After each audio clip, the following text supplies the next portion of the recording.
Awesome. Okay, we're live. What's going on, gentlemen? Thanks for joining us. We appreciate it. Thank you. No problem. Thanks for Appreciate having it, us, guys. yo. I feel like my hair's not long enough. Yeah, seriously. Yeah, let's get that out of the way first. You should have seen this guy back in like grade 7. I was about to say, I actually used to have long hair. A lot like yours, like really curly and stuff. So, yeah. Yeah, it's been a That's minute since what's I had a up. haircut. It's probably been, I don't know, you've been going a lot longer than I have. But it's probably been about 4 years for me since my haircut. Nice. Bro, Good I got dedication. Like 11. I wanted to ask you, like, how long did the dreads take to... Cause I got them in grade 9. Oh, damn. Wow. Wow. Grade 9. Yeah. So yeah, like probably 11 years ago. I don't even know shit. That's a Yeah. long time ago. Yeah. Fuck. Yeah. So then I had to. I've just been rocking them ever since. I love them. That's Good awesome, stuff, man. That's awesome. Yeah, well... I mean, it takes dedication for sure. So. Yeah, especially with the straight up. dreadlocks, too. Because I had dreads at one point. That's how I started with the long hair. And then they just got out of control. So I cut them off. But he had long dreads because he put extensions in his hair. They went like down to his that was, knees. Oh, damn. Wow. that was a questionable decision. Interesting. Good stuff. Yeah. Sometimes with the beard, man, it gets a little bit out of control, and then you're just like, oh, maybe should I shave it? Yeah, no, I let it grow some more, yeah. Whole wild look, Yeah, you know, just right now I ain't doing nothing, you know what I'm saying? I'm just like, it's just growing. Awesome. Good stuff. Self-employed life, right? Yeah, And what it is. that's the thing. That's Yeah, what you it can't is. just do that working for somebody else, you know what I'm saying? You gotta do it all yourself. If you want to look your own way, you gotta work for yourself.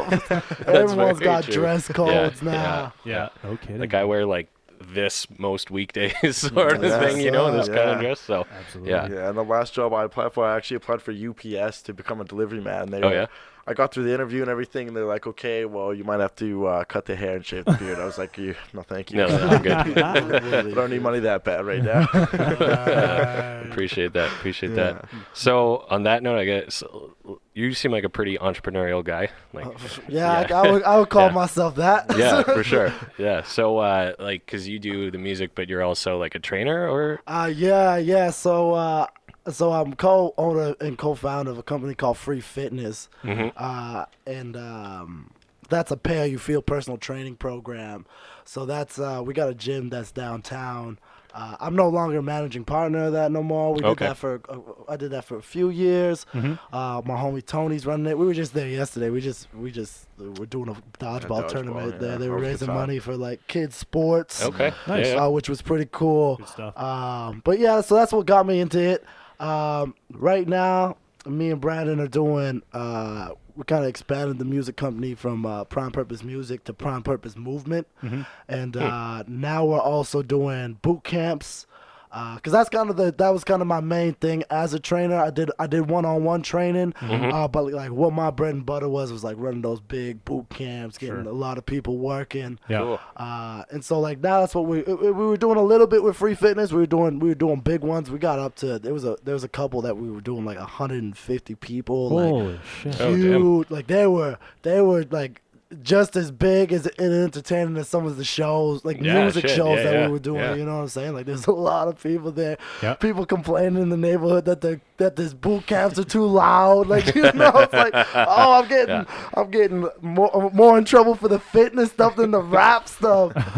And so we were doing that for a long time. You know, I'm still working with Free a little bit.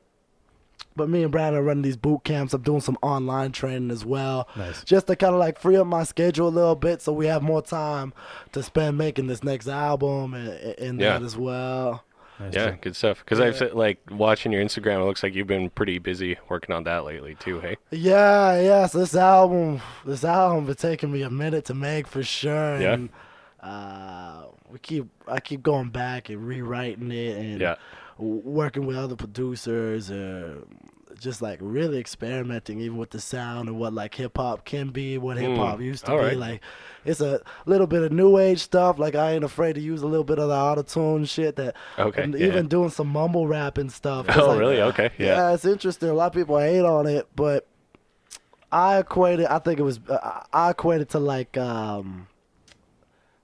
what the hell do they do in scatting in jazz? Like you know, like okay, when I it's, see. I when see what it's you're done saying. when it's done correctly, it's a beautiful, just expression of emotion, you know what I'm saying? Mm-hmm. But the problem is it's not done really good a lot of the time, you know what I'm Yeah, saying? yeah. It's like anything else. So it's like I think there's a cool little place for it in music in general. Interesting. Yeah, Yeah, for sure. because Nice, man. I also understand why people think it sucks. People think scatting sucks too. And if you ever Yeah. tried to scat, it's one of the hardest motherfucking things to do. Like, you know what I'm saying? It's like you gotta be a good singer and you gotta be super creative. Yeah. Like it's a whole thing.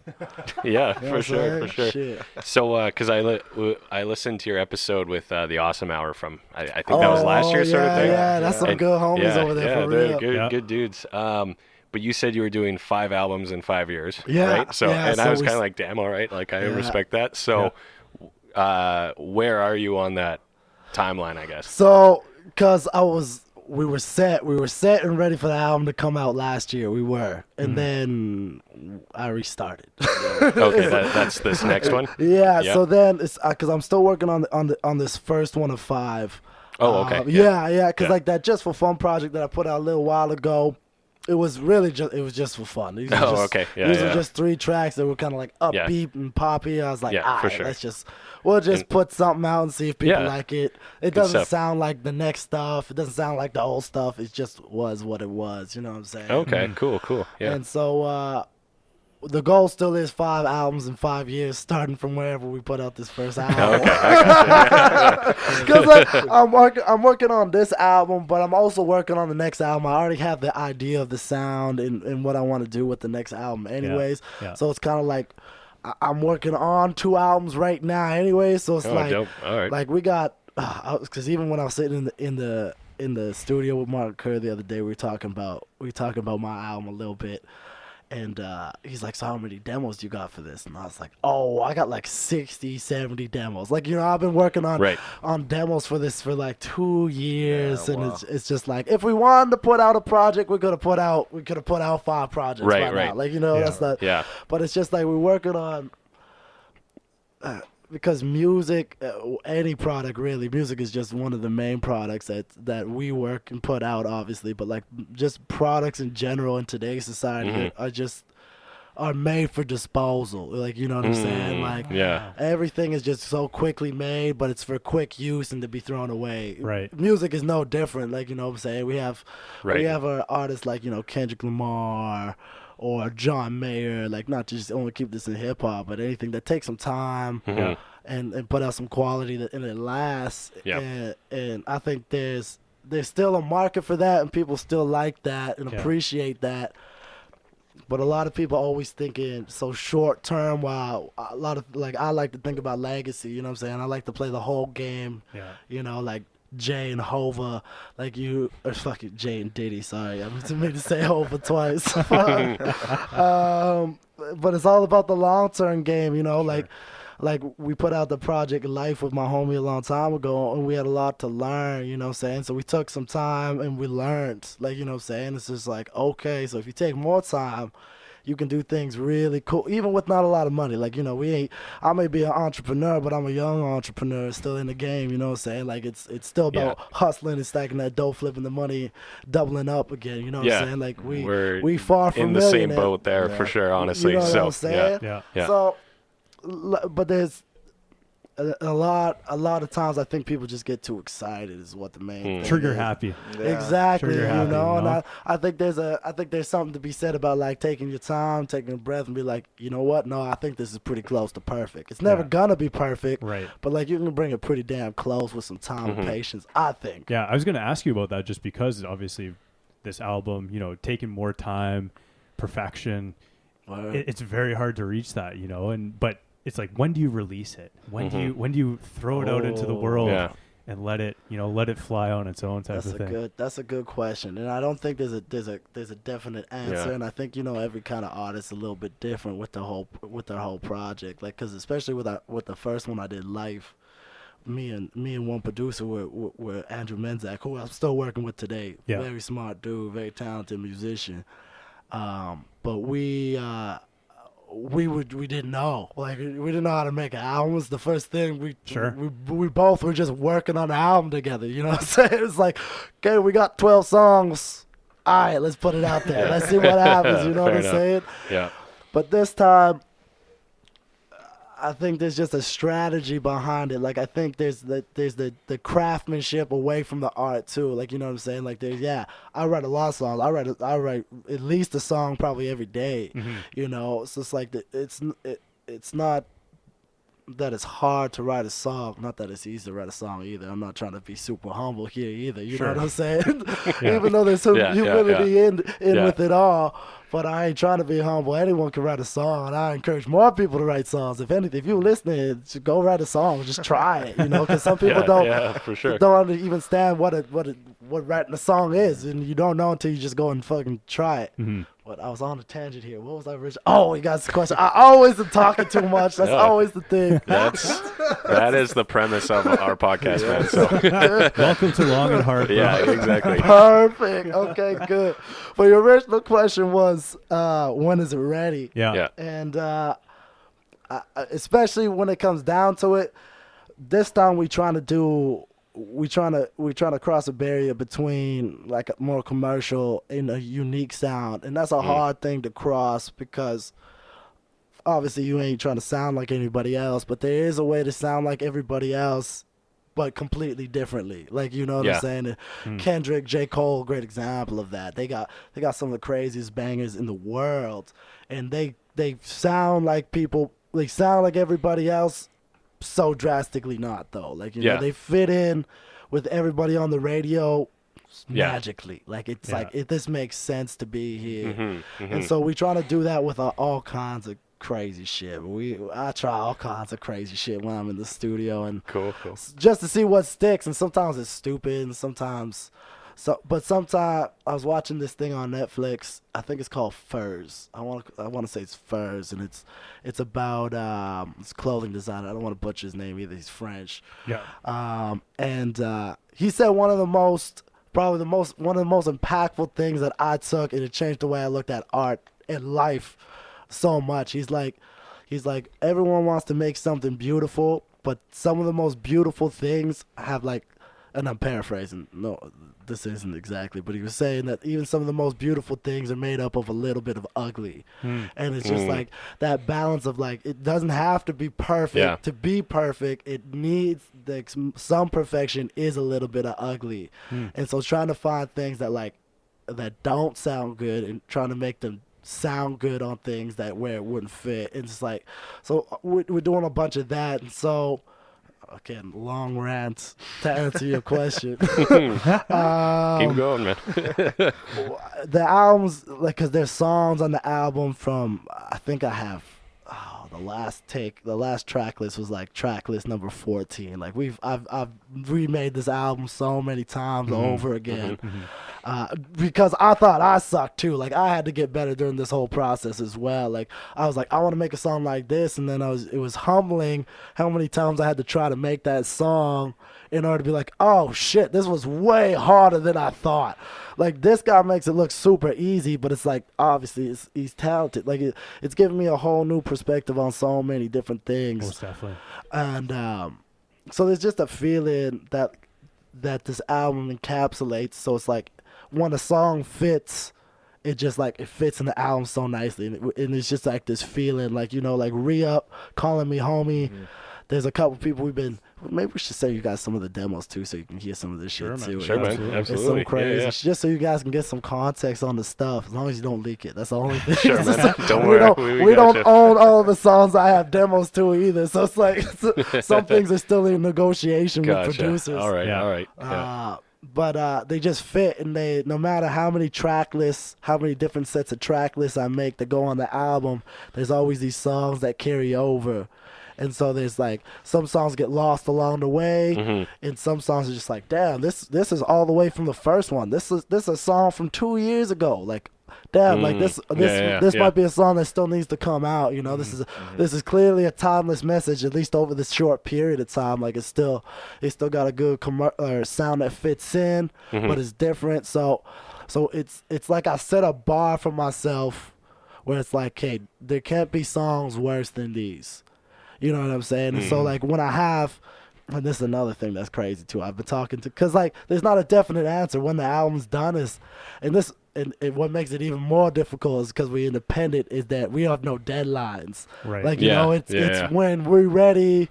When we're ready. When we like we got a track dropping this month, and we were picking a date, and it's like, hey, you know what? Fuck it. We're just gonna go with this day. Like, not everything needs to be so heavily calculated. Yeah, for it's sure. just like, this feels like a good time. Let's drop it. You know what I'm saying? So it's like, we think this album, and we close. The album sounded good. Like there's some. It sounded so good. It's almost there. It's like like is it done? Like where? For sure.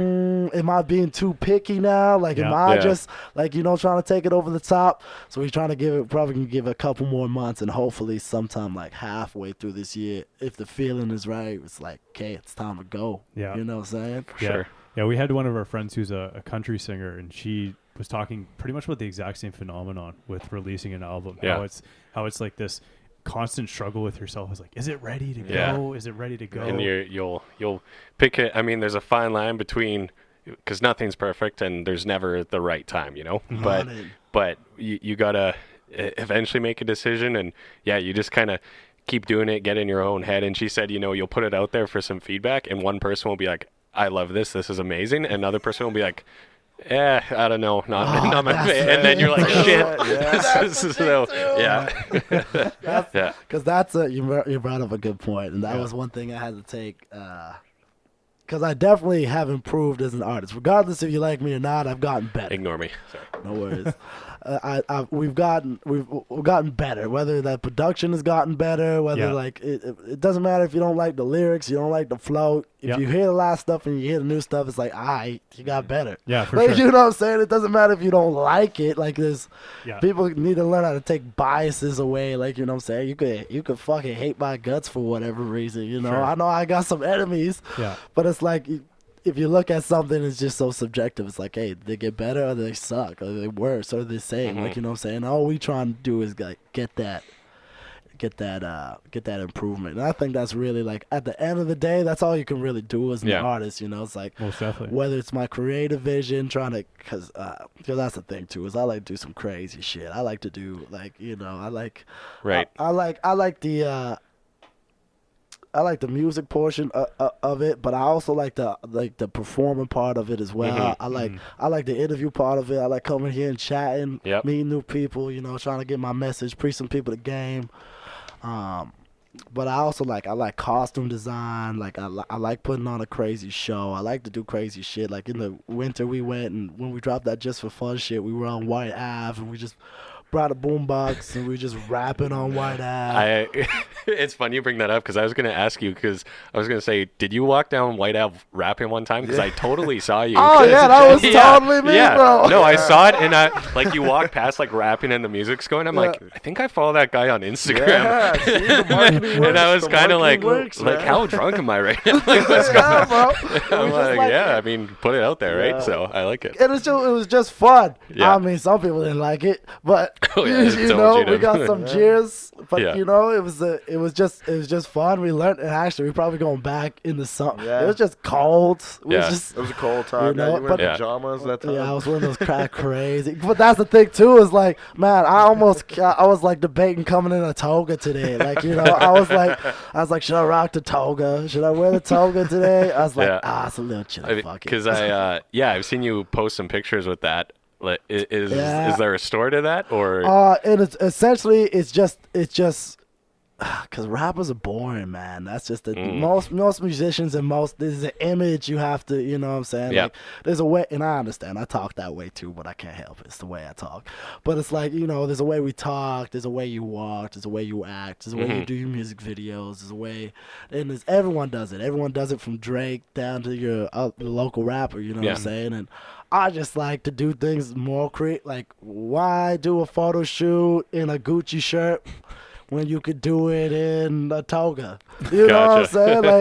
Like, you're still the same premise, like I'm still, it's just more fun. Like, it's just like, again, whether you like it or not, I don't care. Like, not that I'm not trying to impress nobody else. I think it's cool. It's like, I got lots of photos of me in a suit. Fuck a suit, man. Let's put on this toga, go in the forest, and see if we can get something dope, you know? And, like, this imagery, I liked it because I like to make everything cohesive, too. Like, because the album is Olympus. Like, it's ancient Greece. And, like, we going a little crazy with it. We wanted to start, like, you know, straight up toga, forest. But then I'm working with designers and stuff moving forward, and we're trying to make it. We're gonna make it a little bit more modern stuff, that like toga, ancient Greek feel, and slowly as the album starts to come out, get a little bit more modern with it and stuff. Just because why not? It's more interesting than throwing on some Gucci or like you know what I'm saying. Like it's just like why not have more fun with it? Cool. All right, I like it. So actually, and then. So I was curious because you said the sound is going to be different because I like obviously listened to your Just for Fun and like that was a pretty upbeat, pretty fun. Because then when we were kind of researching you have a music video on YouTube that's I'm sorry I forgot the name. You're kind of in like a basement. It looks like. Oh, Bounce. Yeah. Is that and that's I would describe as like maybe a heavier, harder sound compared to Just for Fun. So where's kind of next? Like was it truly an experimentation with Just for Fun, or is that kind of an evolution of your style, or somewhere in between? Or good question, and I think there's a balance of both on the new project. Like there's some, I wouldn't say as poppy, as upset. Well, that's not true. Sending Positive Vibes is a pretty. I don't know. I wouldn't say poppy though, but it's super positive. It's called Sending Positive Vibes. It's just like it's a very positive song. That's what we were going for. I would say not poppy, but more gospel-like. Yeah, that one is like uplifting, upbeat. Like that. Like, but even Sending Positive Vibes is an older song than Just for Fun. I would say, I would say it's very different from Bounce. Bounce is like a very old. That was one of the first songs that we ever really made. With the homie Andrew. That was one of Shout out to Liam. Liam Jackson also played in the synth on that. That was a crazy sounding song. Very not like anything else. But that's such a good question because we got some hard tracks. We got some hard raspy tracks. We got this track at the end of the month coming called Warrior, and. I'm just going off and spitting on some, but it's just like some heavy bass, and it is hard. Like Bounce definitely doesn't sound like Just for Fun. It's definitely not like a. Yeah. So like I think there's roots in both of those, but it sounds completely different than both at the same time. Like you're gonna hear Warrior come out at the end of the month, and you're like, oh shit, this is very different than the other shit he was putting out. Like you know what I'm saying? Like I'm really trying to. I get a lot of inspiration from especially Kanye West when it comes to musically. You say whatever you want about who he is and what he does, but. One thing that's amazing about him and what he's done with his music career is every time he's dropped an album, he was able to create a completely different Kanye West. You know what I'm saying? That's very true. Yeah. Like I was going to ask you about that too. Does the album have to have a very similar sound across of it, or how artists through the years, their first album sounds a certain way, then the next album sounds completely different. You're like, where did that come from? And the third album's completely different again too. But do the albums, do you think they have to have some sort of like synchronicity? What's the word I'm looking for? Synchronicity, like theme. Yeah, that's like a theme to the album, or and I think it comes down to the type of artist. You know what I'm saying? Because there's another good example, I guess, of someone who's not very different is Rick Ross. Okay, you know what I'm saying? Good, consistent, quality. Like when you put on a Rick Ross song, if it's brand new or really old, you know exactly what it's gonna sound like. That's true. You know what I'm saying? Very like, true. Yeah, good point. Rick Ross, and that's not a bad thing. Like I fucking love Rick Ross, man. Like he makes some good music. Yeah. But there's something to be said about and there's a challenge in that, whether it's easier or harder. You know what I'm saying? It's just one style of doing it. And people love it. People love the consistent, especially a lot of artists like Rick Ross. When you hear about a lot of artists like Drake talk about working with Ross, he's like, why we love him is it's like if you go make a feature with Rick Ross, you know what you're gonna get. He's gonna come with 16 bars. People gonna love it.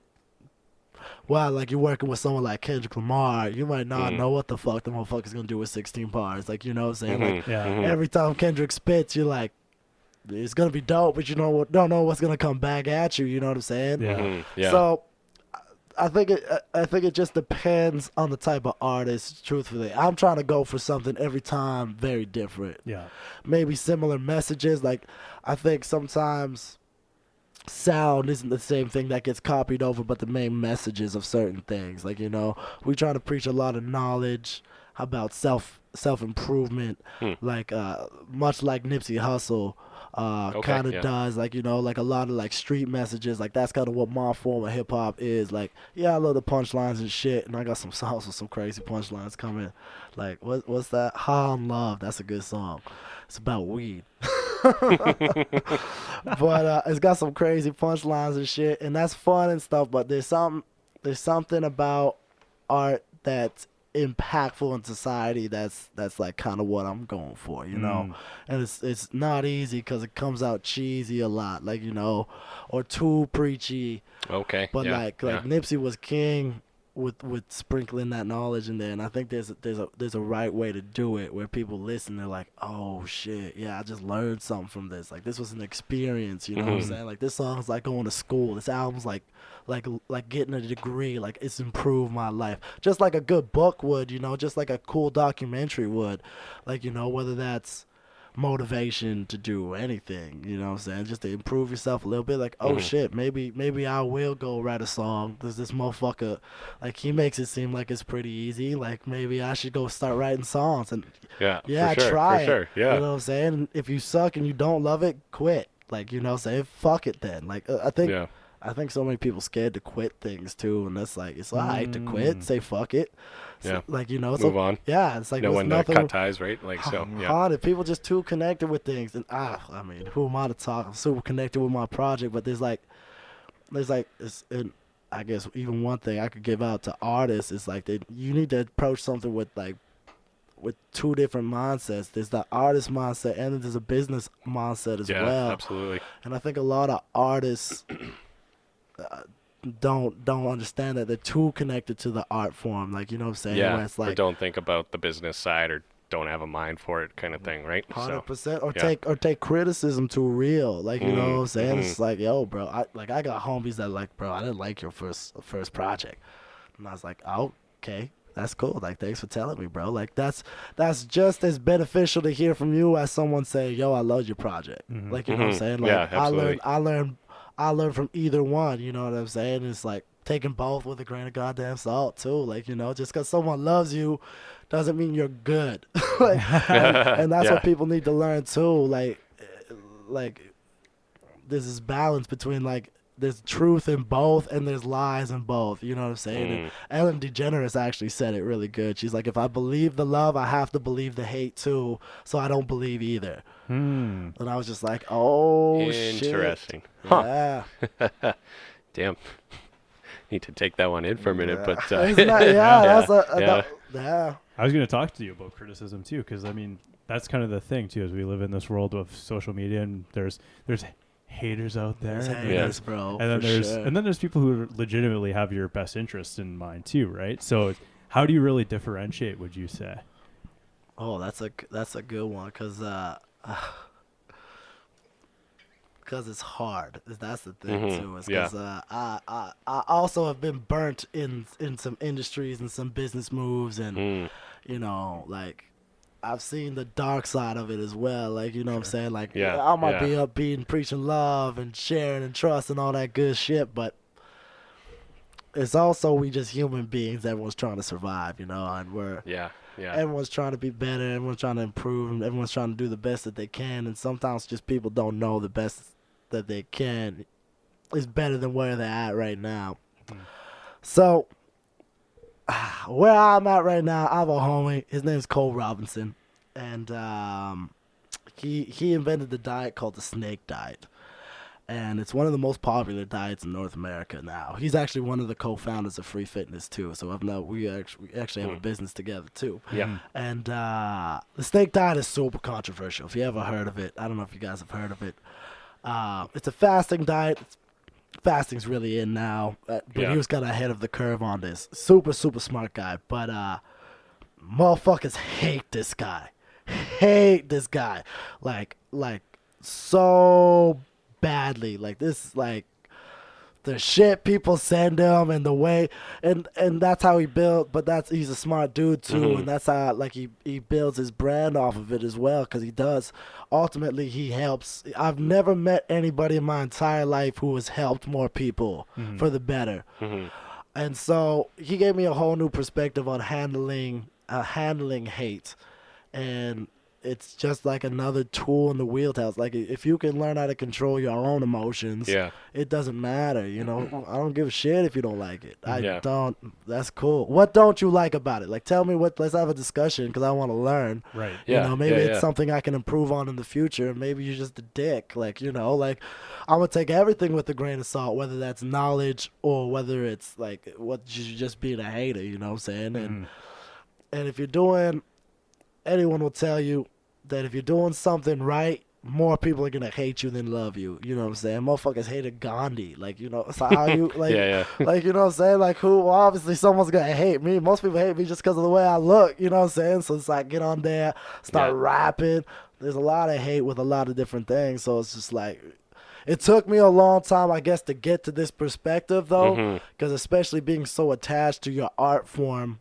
It's hard. And I know a lot of artists, even Andre 3000 from Outkast, he had an interview with fuck, I always forget his name. He's super fucking popular in music too. Mike Rubin, I think. Dude, giant beard. He produced lots of records. Produced metal, hip hop, like Jay-Z, like everyone's big. This guy's like a legend. And he was doing an interview with Andre 3000, and he was saying like, why don't you put out more music? Like, what's a lot? Like, you're one of the greatest rappers, arguably of all time. Like, but you don't make music no more. Like, you know, everyone knows you for Hey Ya and a couple other things. Like, you know what I'm saying? Yeah, and that song's pretty old now that I think about it. And it's like, and even if you go older 3000. Andre 3000, like he man, his music is like classic after classic after classic. And he says he can't handle the social anxiety of releasing music. This is arguably one of the greatest, and he's struggling with it mentally. Like, you know what I'm saying? So it's like, because in order to be that good at something, you have to be so heavily invested, you know, time, just your time alone, time and energy that you have to invest to be that good. It must be so because I spend so much time, and I'm like, I know I could be spending more time, like, you know what I'm saying, I'm always trying to find ways to spend more time and find ways to be more creative and do crazier shit. So it's like when you're at that level, I was like, man, I don't know how to even do it, but I'm trying to figure it out. And so I put something out and people start talking shit about it. I was like, oh fuck, because he's so experimental, even his flows, but like that's where we get the Kendrick Lamar's from, and it's all rooted in Andre. And it's like for him to be like, yo, this is a hard thing to put out a song, like, you know, like, especially like over time, because everyone can comment on Twitter, you know what I'm saying? Like everyone has an account, right? There's no barrier other than having like an email address, right? So and before, all you had to really worry about was the motherfuckers writing the magazines and shit, like, you know. And so it's like, okay, 5 fucking magazines don't like me, but 20 do. But now it's like 3 billion people don't like me, like, you know what I'm saying? Like, it's like it's such a different world. But and I think meditation is one of the biggest things that taught me that, to detach. And it's just like, it's all right. Sorry if motherfuckers don't like it. That's okay. I'll still create it because I still like it. Like, you know, I'm proud of it. I'll put it out there. If nobody likes it, that's cool. I'll just keep going. Maybe something I do make will impact somebody else. Like, it's not for everybody. Some motherfuckers don't like chocolate chip cookies, you know what I'm saying?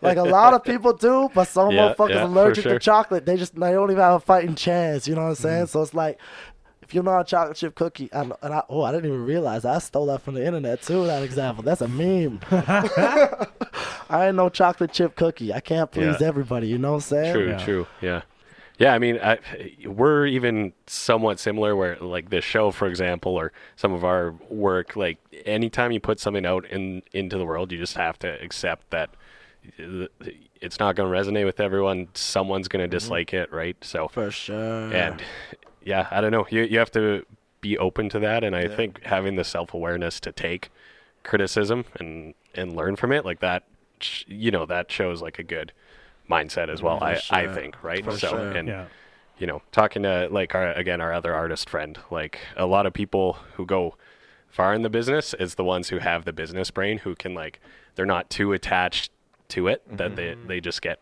pissed off or shut down or whatever. They're like, oh, okay, I understand where this criticism's coming from. Let's learn from that. And that's in work, that's in life, that's in music, right? So yeah.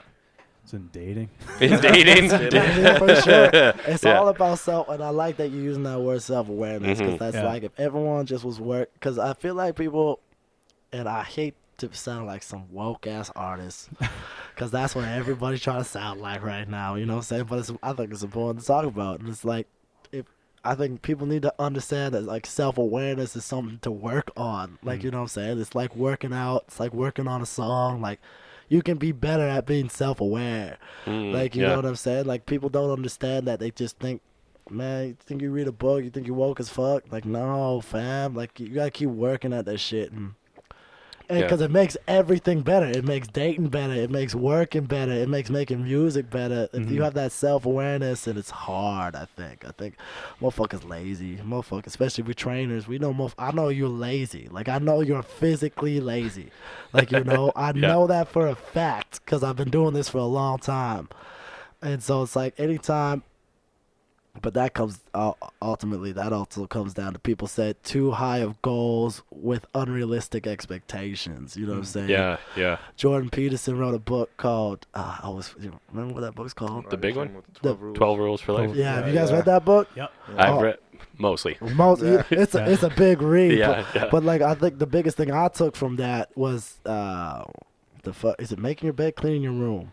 Clean your room, I think, is his thing. Clean your room, yeah. You know what I'm saying? It's just like, you don't have to clean your whole goddamn room right away, like, but you can go pick up those goddamn socks and put them in the laundry basket. Sure. But most motherfuckers, like you would say, no, he doesn't say motherfuckers. He says it way more eloquently.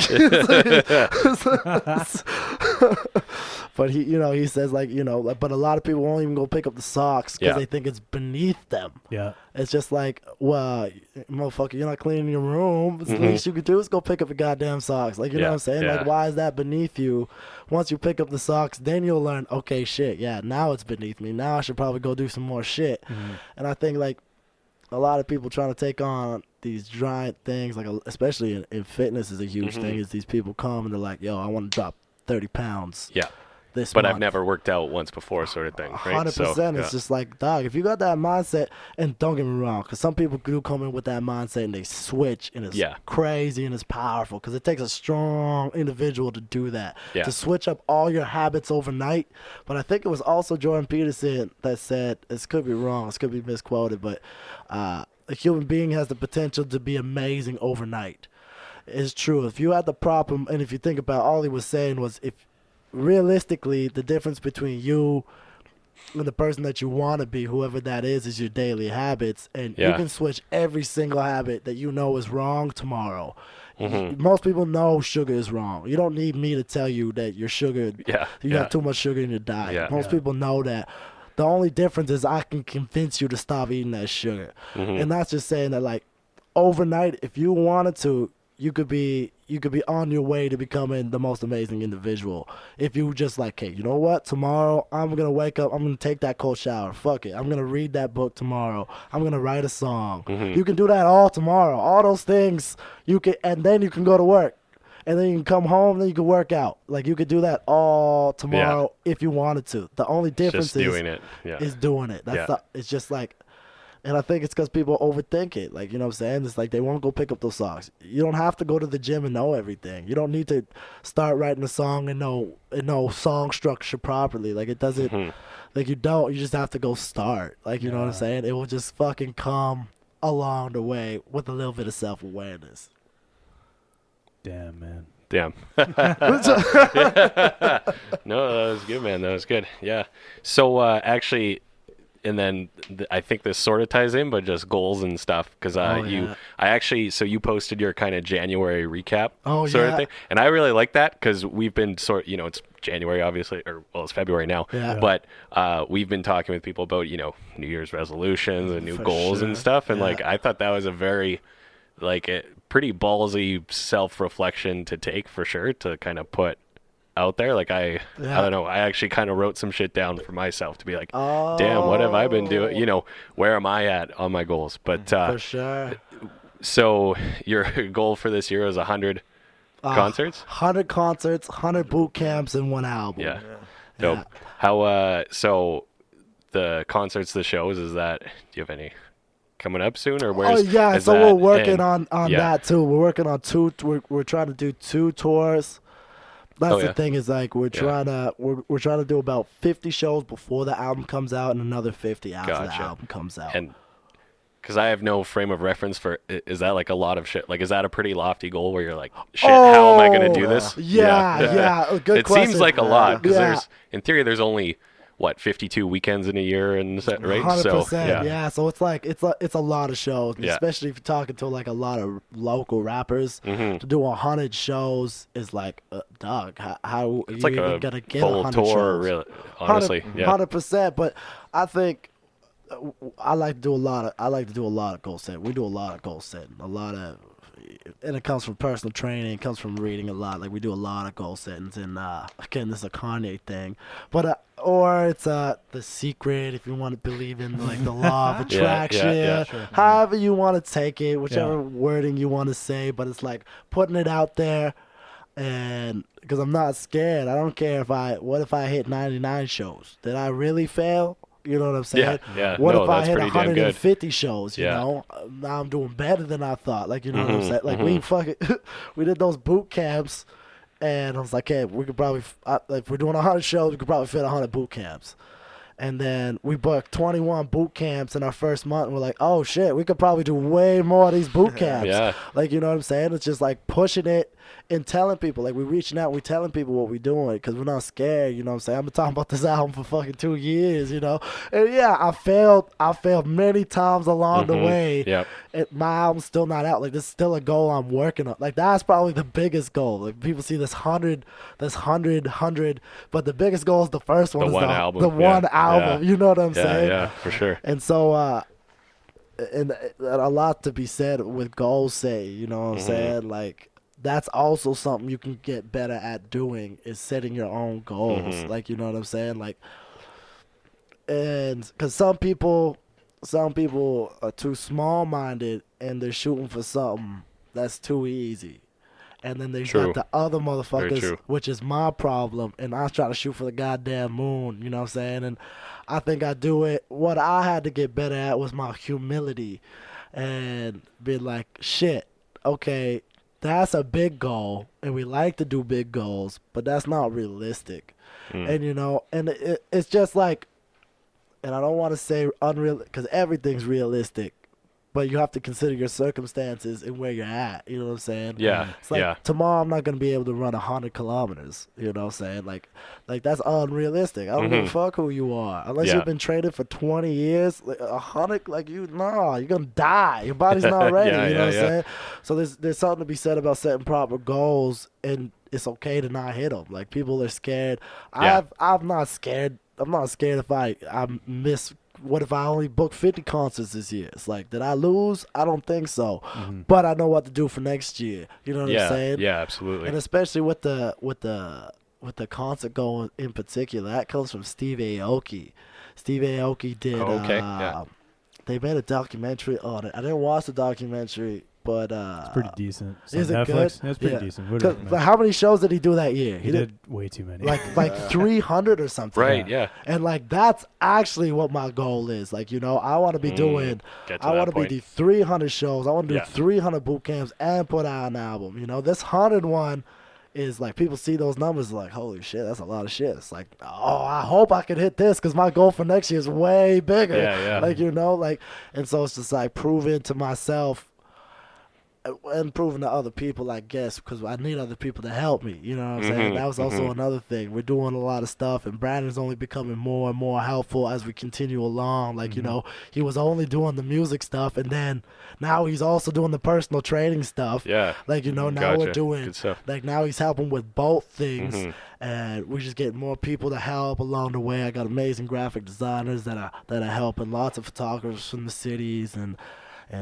we'll be working with the venues and stuff soon, and it's just like it takes a lot of people to accomplish things. But if you don't get out there and talk about your goals, post it, nobody gonna fucking know. Exactly. Like, you know, it's For like, sure. but it comes down to people are scared. You know what I'm saying? It's like self-awareness, all that same shit again. Yeah, most definitely. Yeah. So you're the manager. So Yes. how's the brother dynamic with that? It's good, man. It's good. Sometimes it gets a little bit frustrating, you know. It's all emotions do get involved sometimes, but it's like the best part is that we're family, you know. Like we've been living together our whole lives, so it's like when things get frustrating, we know it's like okay, it's just emotions. Yeah. Like we've got frustrated at each other before, and then the next hour we're planning like the whole month out. You know what I mean? So Absolutely. it's just it's a good thing to have like this brother connection that we got going on, and be able to put our minds together and actually formulate plans and stuff, and then be able to hold each other accountable and like follow through with some of our goals and stuff like that. Because we, like you said, we're goal planning all the time. Like we're constantly talking about how we can progress and get better, and what worked, what didn't work, you know, just all the good stuff. And like to have that, like I said, to have that connection is just easy because there's no pressure, you know, like he can tell me, you know, you fucked up, you didn't get this done. Okay, now next time I do it, now I'm gonna get it done. So you know, we don't have to go through this conversation again. And like, he's always showing me the music. I can give him my honest opinion about how I think it should flow, where the music should go, what ideas, you know, I think we should do with the music videos, the concerts, stuff like that. So it's just a good dynamic we have going on. I think we're a good dynamic duo. That's awesome. Yeah, and then, I mean,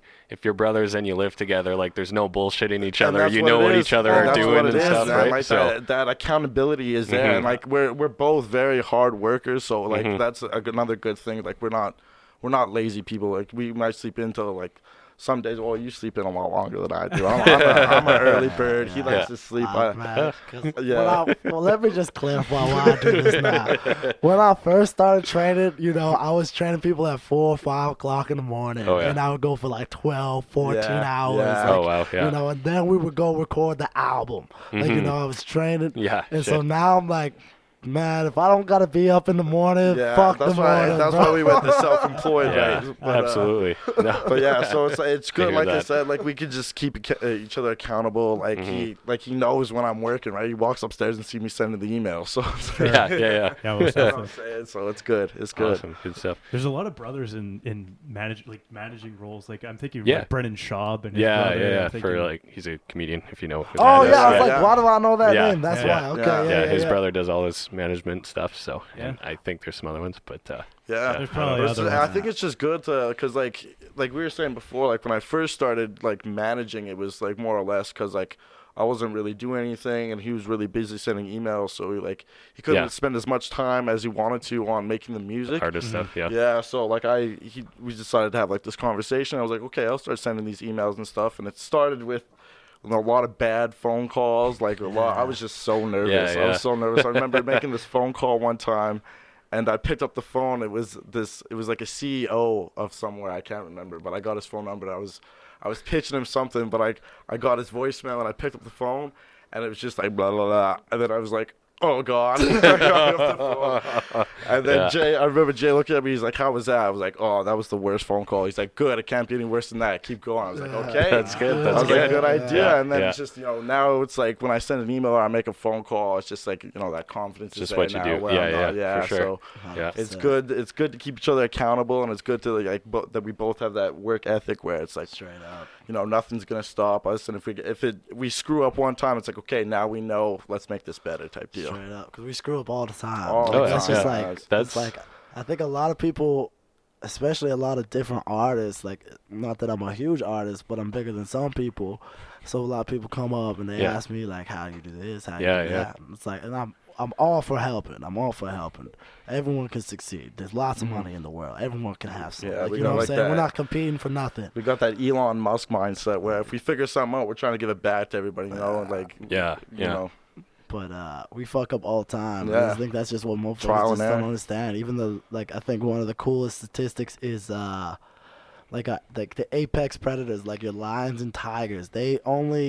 Everyone's like these creatures are made incredibly, like, you know, they're the top of the food chain. Ain't no one better at running, at eating, at hunting than these motherfuckers. Jaguar, lion, tiger. You know what I'm saying? And they only catch something once every 10 hunts. Like, you know what I'm saying? Like, we're talking about the fiercest, most designed, like the craziest, most designed things by nature, and they fail more times than not. Like, you know what I'm saying? It's like, why are you any different? You think you're better than a lion, motherfucker? Yeah. Like, you know what I'm saying? Like, so I think that's just like. No, it's. I don't know. That's kind of life. That's business. That's any self-employed endeavor, whatever you want to call it. Like, it's constantly failing forward, right? It's failing forward. Yeah, and it's almost kind of selfish in a way to think you will do something once and do it correctly and perfectly and stuff, right? Like, 100%. There's one book I really like. Maybe you've heard of it, maybe not. It's called "How to Fail at Almost Everything and Still Win Big" by I'm gonna go take a leak. by Scott Adams. Have you ever heard of him? No, it sounds like my kind of book. Yeah, he's actually the guy who created the Dilbert comic book. Do you remember that? Dilbert. I was just watching an interview with him. That's why his name sounds so familiar. Yeah. He was talking about his book. Yeah, yes, so okay, he's a really interesting guy. And then, you know, I listened to an interview of his years ago where he said he always considered himself an entrepreneur first, and that kind of like clicked with me.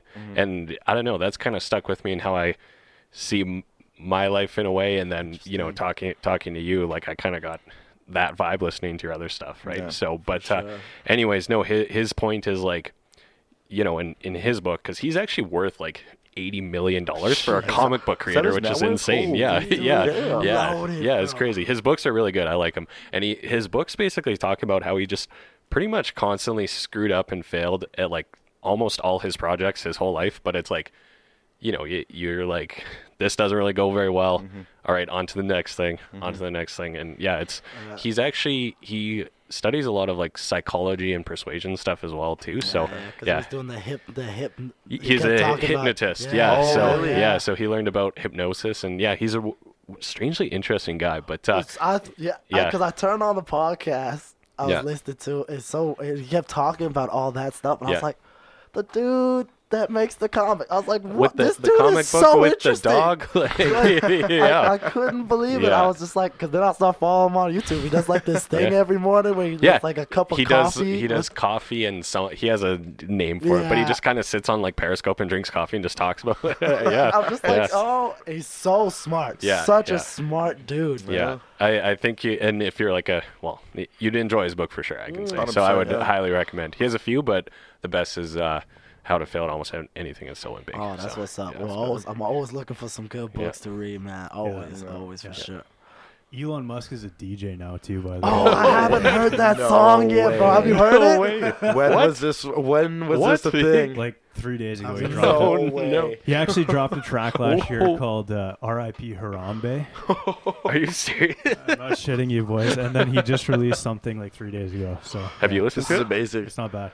This is amazing. We'll have to just look it up. News. Yeah. That's I haven't heard it yet, but of course, I'm so curious. Anything he wants. He does anything he wants, man. Yeah, that's pretty much like that's fucking where it's at, man. Just do whatever the fuck you want. This guy just like sends shit to Mars and DJs on Earth. Sends cars into space. Yeah, sends his own car into space. He's gonna the whole way to Mars now is just gonna be a mixtape of Elon Musk. The whole yeah, it'll be like the Mars rocket playlist or some shit on Spotify. Yeah. Sign us up. We'll go. Yeah, this guy's taking over every industry possible. Yeah. Would you go to Mars? Would you guys go to Mars? I didn't. I thought about it. So when he first came out with the idea, I was like, man, to go to Mars and be the first one, you're gonna die, obviously. Oh yeah, for sure. I have faith, Elon. I have faith. I was part of that first human pack. You know, if you had kids first, so obviously like you had a legacy on Earth or something. Sure. To go to Mars and be like, you know, I was that first group of humans that died on Mars. That stands for something. But like, I don't know, because I just think it's a huge thing what he's doing, man, to make us interplanetary like that. Because he made a good point. Like, it's a good thing that we're doing that, and like we live on Earth, we want to take care of our Earth. But if ever there was an asteroid big enough to take Earth out, well, there goes humans. You know what I mean? So to make us interplanetary, diversify a little, So wait, did you say yeah? I would say no. I would say no right now for sure. But you know, hit me in 2000. What would that be? That's a weird year to actually pronounce. 2100. 2100. I'm still alive. 20 8 years. That's far from now, bro. I'm still alive, man. I like Earth a lot, man. Earth's pretty good, man. Looking around, we know Earth is pretty perfect right now, right? Yeah. Like I'd have to go and like make that Earth. I don't know, man. You know, like where's the water? Yeah, you're gonna be eating potatoes for a long time, man. Like using your own shit to farm and stuff. Have you seen The Martian? I never. That's the whole thing, man. He makes potatoes out of nothing. I keep falling asliep with that one. Supposedly that movie's like the science. Apparently it's good. actually that's what I heard too. Accurate of what it would more or less be like. So Because who's the main actor in that one? Matt Damon. Matt Damon. I was gonna say the same guy that got lost on the Interstellar. There, he was left behind or something in Interstellar. What happens? Really? I haven't seen that one. Oh, you should watch that one. Everyone says the same. Wait, one. That's one with Matthew McConaughey, right? Matthew McConaughey, but Matt Damon plays a role in it. Oh, okay. I didn't even know he's that. kind of an asshole. Oh, okay. I won't ruin it for you, but he's kind of a dick. I was like, oh, Matt Damon. But it's a good show. What was I watching yesterday? Born Identity or something? Yeah. Oh, what? Those movies are so good, dude. 2002, man. Yeah. 2002. God. Damn, that's a long Those ones are good, though, but they're wild. Those are old, hey? They're wild. They're actually so well done, man. So well done. Yeah. So. When I say 10 years ago, what year do you think of? So I think 2005. I was about to say the exact same thing. So 10 years ago. Now it's like 2010. What? That's strange, eh? That's real weird. That's pretty bonkers, man. Yeah. God damn it. That's straight up that shit. That fucks me up every time. Even when I'm signing shit, it's like 2020. It's like, oh, fuck. Yeah. Well, and then, because before, like, if you wrote 2008, 19, like, you can kind of correct it. But once you write 2020, you have to scratch it out and start over again, right? So it's wild. I got a question for you guys. Sure. Why do you call it the Long and Hard Podcast? I was thinking about that this morning. I was like, yo, what a name that is. I mean, that almost answers the question in itself. But the real answer was more so we wanted it to be, the shortest answer I can give is, we wanted it to be like a metaphor for life, but also show people we didn't take ourselves too seriously, kind of thing. Oh, so, I like it. I like it. That's a good balance. That's actually good. Yeah. And because we actually, when we decided we wanted to do this, I said that exact thing, and then like, I don't know, we should call it Long and Hard or something. Like, it just kind of came to me. And then we brainstormed names for like weeks. And then we're like, you know what? Should we just do it? Call it Long and Hard? Yeah. It was kind of like Apple, where Steve Jobs was like, if you don't think of a name by the end of the day, we're just calling it Apple. Not to compare myself to Steve Jobs. But Damn, is that where Apple came from? I did not know that. Yeah, he said, okay, come up with the name for this computer company. Otherwise, we're calling it Apple. Like I don't know if there was just an Apple on the desk sort of thing, but that was it. So if you listen to the first episode, we even call it something else too. So, shit. We even started before we had the name too. Yeah, exactly. So, well, we're kind of like jump off a cliff and build a parachute on the way down types, I like it. Yeah. Okay. But and our show's kind of growing and changed a little bit over our episodes. It's quite a bit different and better now. Like all things you learn and you get. I mean, everything's kind of a skill too. And you were even saying that like self-awareness being a skill. I would, 100%. I was kind of thinking about that. I would agree with that. And then even talking, like how I talk now, things like. Such as, I caught myself there, not saying like as much. And then even the cadence and how my voice sounds has changed so much when I can't even listen to old ones because I hate how I sound. So start at like episode 15-ish if you're going to listen. So if you want to see some, go listen to episode 2 or something. It's hilarious. They're also doing it, I was away. I was on the other side of the country and we were doing Google Hangouts. Like a Skype. Google Hangouts. So the conversation is kind of not coherent. It's a weird, it's weird, kind of weird pause, is because it's more similar to a phone call in that regard, where it's like I talk, stop, you talk, stop, versus this is as close to a real conversation, right? I think so. And just the in-person kind of facial cues and body language and stuff, right? Straight up. Yeah. Oh shit. So what do you like? What are your guys? Talk about you guys for a little bit. Sure. If you don't mind. Absolutely. Okay, flip it. Because one thing I like to talk, because a big thing, well, to make this about myself again. Shit, I am so. You're the guest, man. You're the guest. God damn it. It's like, let me talk about you, but it's about me first. Shit. I am a rapper though. You gotta take it with a grain of salt. I get a lot of inspiration from hearing what other people are trying to do. You know what I'm saying? Oh, okay. Yeah. No matter what, you could be Me a too. chef. Me too. Okay, that's what's up. I love people trying to better themselves, and where I get a lot of inspiration is people who are the best at whatever they do. You know what I'm saying? Like, it's like to understand how they do what they do. It's like, oh shit, this motherfucker's a guru. You know what I'm saying? Whether it's a chef or a guru, they are some crazy motherfuckers. A literal guru, straight up, like Sadhguru. I don't know. I was if you about to guys say know. Sadhguru. That guy, I love those videos. I love that dude, and just to hear about his life and stuff. So it's like, what are you, like? Do you guys like have a vision towards what you want to do with this? Like, why do you guys do this? Like, what's the point? Do you want to give two answers, or you go first? Okay, I think that the conversations that we have are life-changing, man. Like the stuff and the people that we meet through the podcast too it's crazy. Like a year ago we didn't know half the people we did through the podcast, if not more, right? So and I mean, and a lot of people are also they're open to coming to talk to you on a podcast because they know it's you can get your word out there. It's a lot easier to, or they're just curious if they haven't really done it before or something, right? So so we get a lot more yeses to that than it would be, hey, you want to go out for coffee and shoot the shit or whatever. So that's more value from 100%. Yeah, well said. Yeah. And I mean, where it goes from here, I love where it's at, just even having the conversation. Straight up. Could it be something much larger? Maybe. But I think it just has to do with our consistencies where we're good. Every single week we're putting an episode out. Sometimes we're even got a couple episodes behind, like ready to go. Backlogged, exactly. Backlogged is a good word for it. And then we're ready to go. So our consistency is really good too. So which is a huge part of the game. Oh yeah. Yeah. So, and then I think a big thing just in 2020 is content, particularly social media, etc., right? So that's kind of our goal with it, and at least my goal.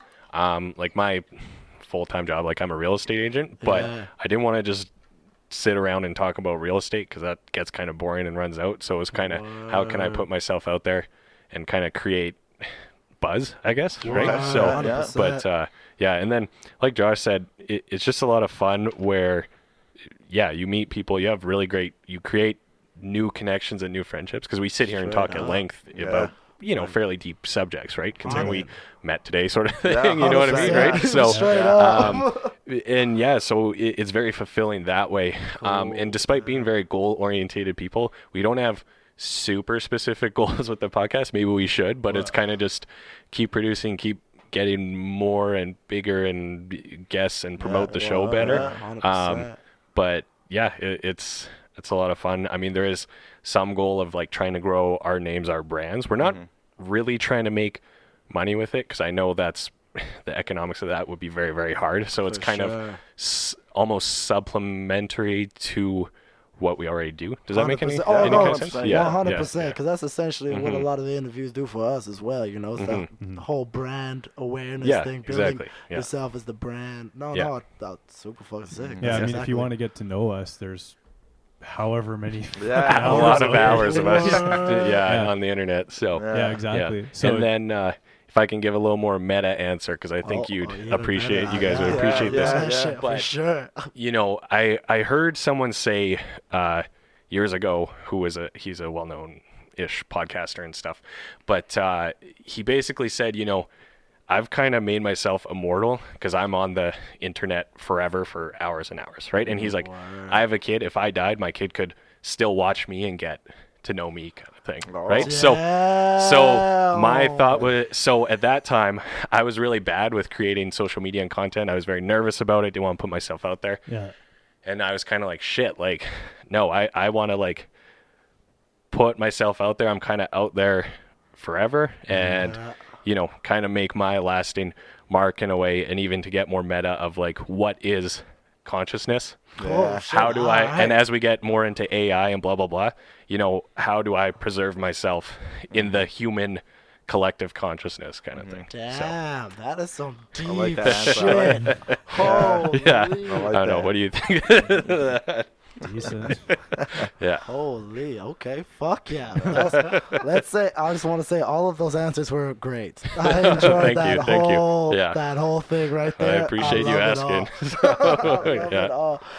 Because I think that's also, even to take it a step back for a second, I think it's also okay to not have super specific goals. Like, you know, like how you guys' goals is to just get bigger and better and see where it rolls to. It's like, I think there's a section to have that in your life too. Like, you know what I'm saying? I don't think everything has to be, okay, we have to hit this number by this date or we're fucked. You know what I'm saying? It's like, to have something cool like that, like, because I think that's something I need more in my life, is something that's like not so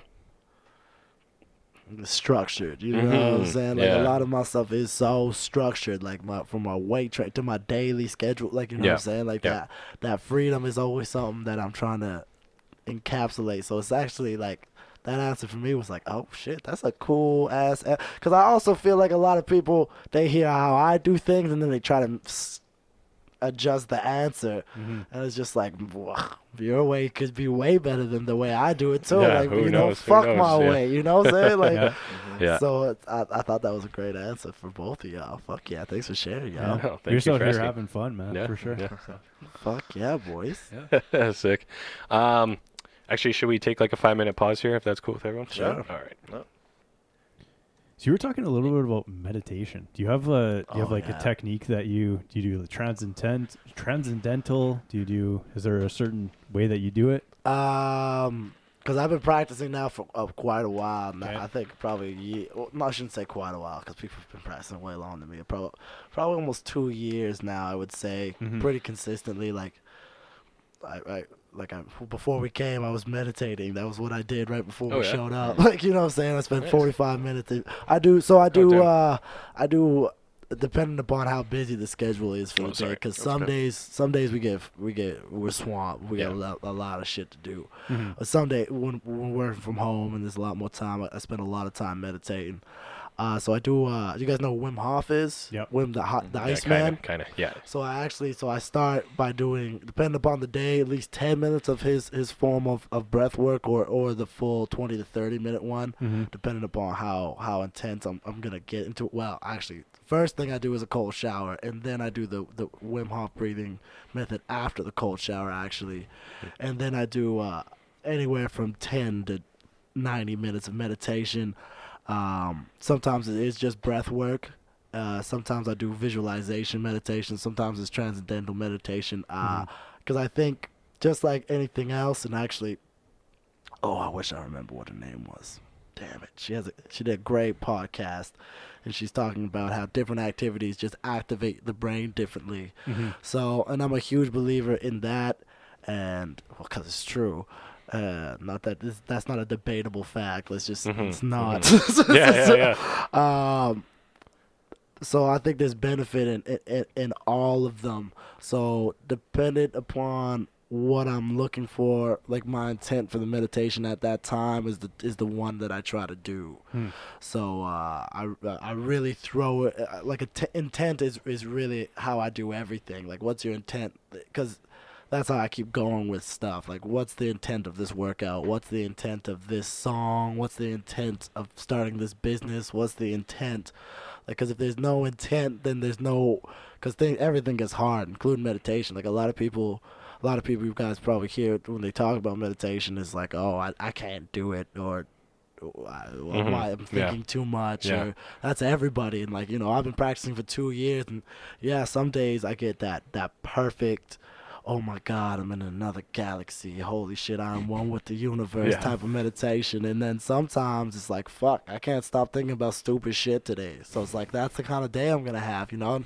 But it's just that self-awareness. So to answer your question, long form answer your question again, I do a little bit of quite a few, and I'm always trying to learn different techniques and different breathing techniques just to try. You know what I'm saying? It's like I don't like all of them, but I'll give anything a try. Fair enough. Yeah. Cool. Awesome. Yeah.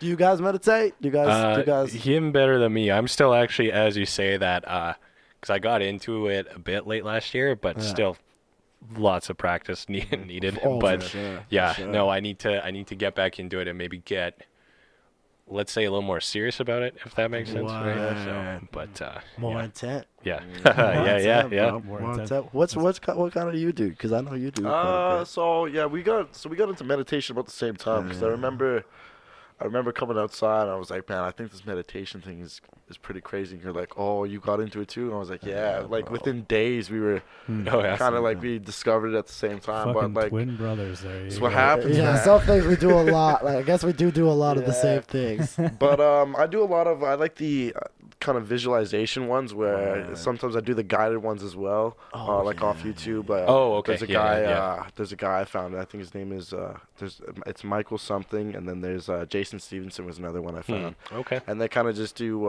like really good visualizations.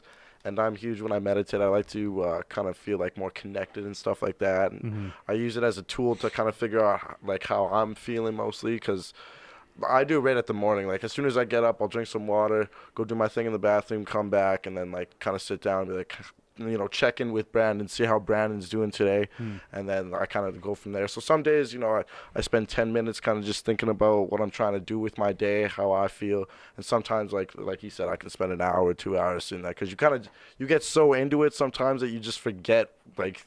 Oh yeah, like I'm a human being almost. Like you just forget like where time is. Like so, I've spent like almost afternoons just kind of sitting in my zone and stuff like that because I like to put the nature music on it and do my thing. I get real big into it sometimes. So I usually go with the visualization is my go-to thing. I like it. Nice. I got some stuff to Google when I get home. Yeah, So. definitely, yeah. Astral projection, bro. Yeah. And now, question for all three of you, actually. So you guys do it kind of start of the day, midday, like during the day? Kind of thing, or? I do it several times a day. Okay, that's why I'll shoot like the best. I think we'll do like I like to wake up and do it every day, but like if I could have it the best of the best, I do it as soon as I wake up.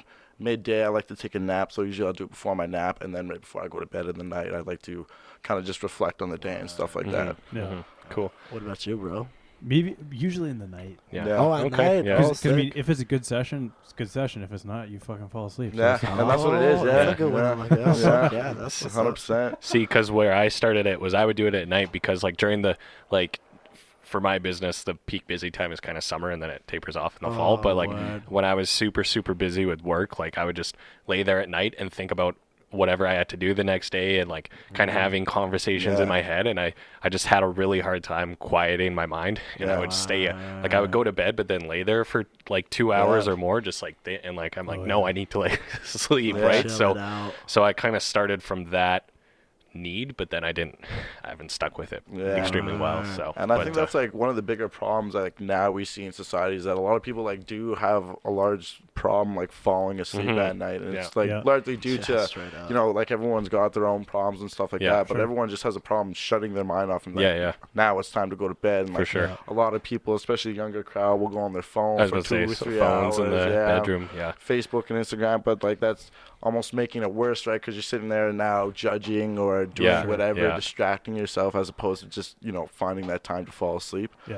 So and this is where kind of like further in my career where I'd like to go talk to younger people about like just finding yourself through like your own ways of thought, you know what I mean? Like because my end goal is always to give back. My kids, I think, are one of the most important people to give back to, just because they're obviously leading the next generation of like young thinkers and powerful thinkers and stuff like that. So to get them on a proper track of, I don't need to be on social media 100 hours in a week. Like some people are putting full-time job hours into their phone in a week. You know what I mean? And like if you're like, for people such as ourselves, like we understand, like you can't really run a business unless you have a phone, right? So you have to be on your phone, and like setting that time, I think, to put your phone down and be like, hey, I'm not connected to this right now. For this next hour, I'm not going to be connected to this thing. I think that's very important. But there's those people, even with myself, sometimes I catch myself still to this day where I'm like, I've been looking at dumb shit for 2 hours. Yeah, like, yeah. You go down the down. explore feed and you just go down the rabbit hole. And, That infinite scroll gets fucking.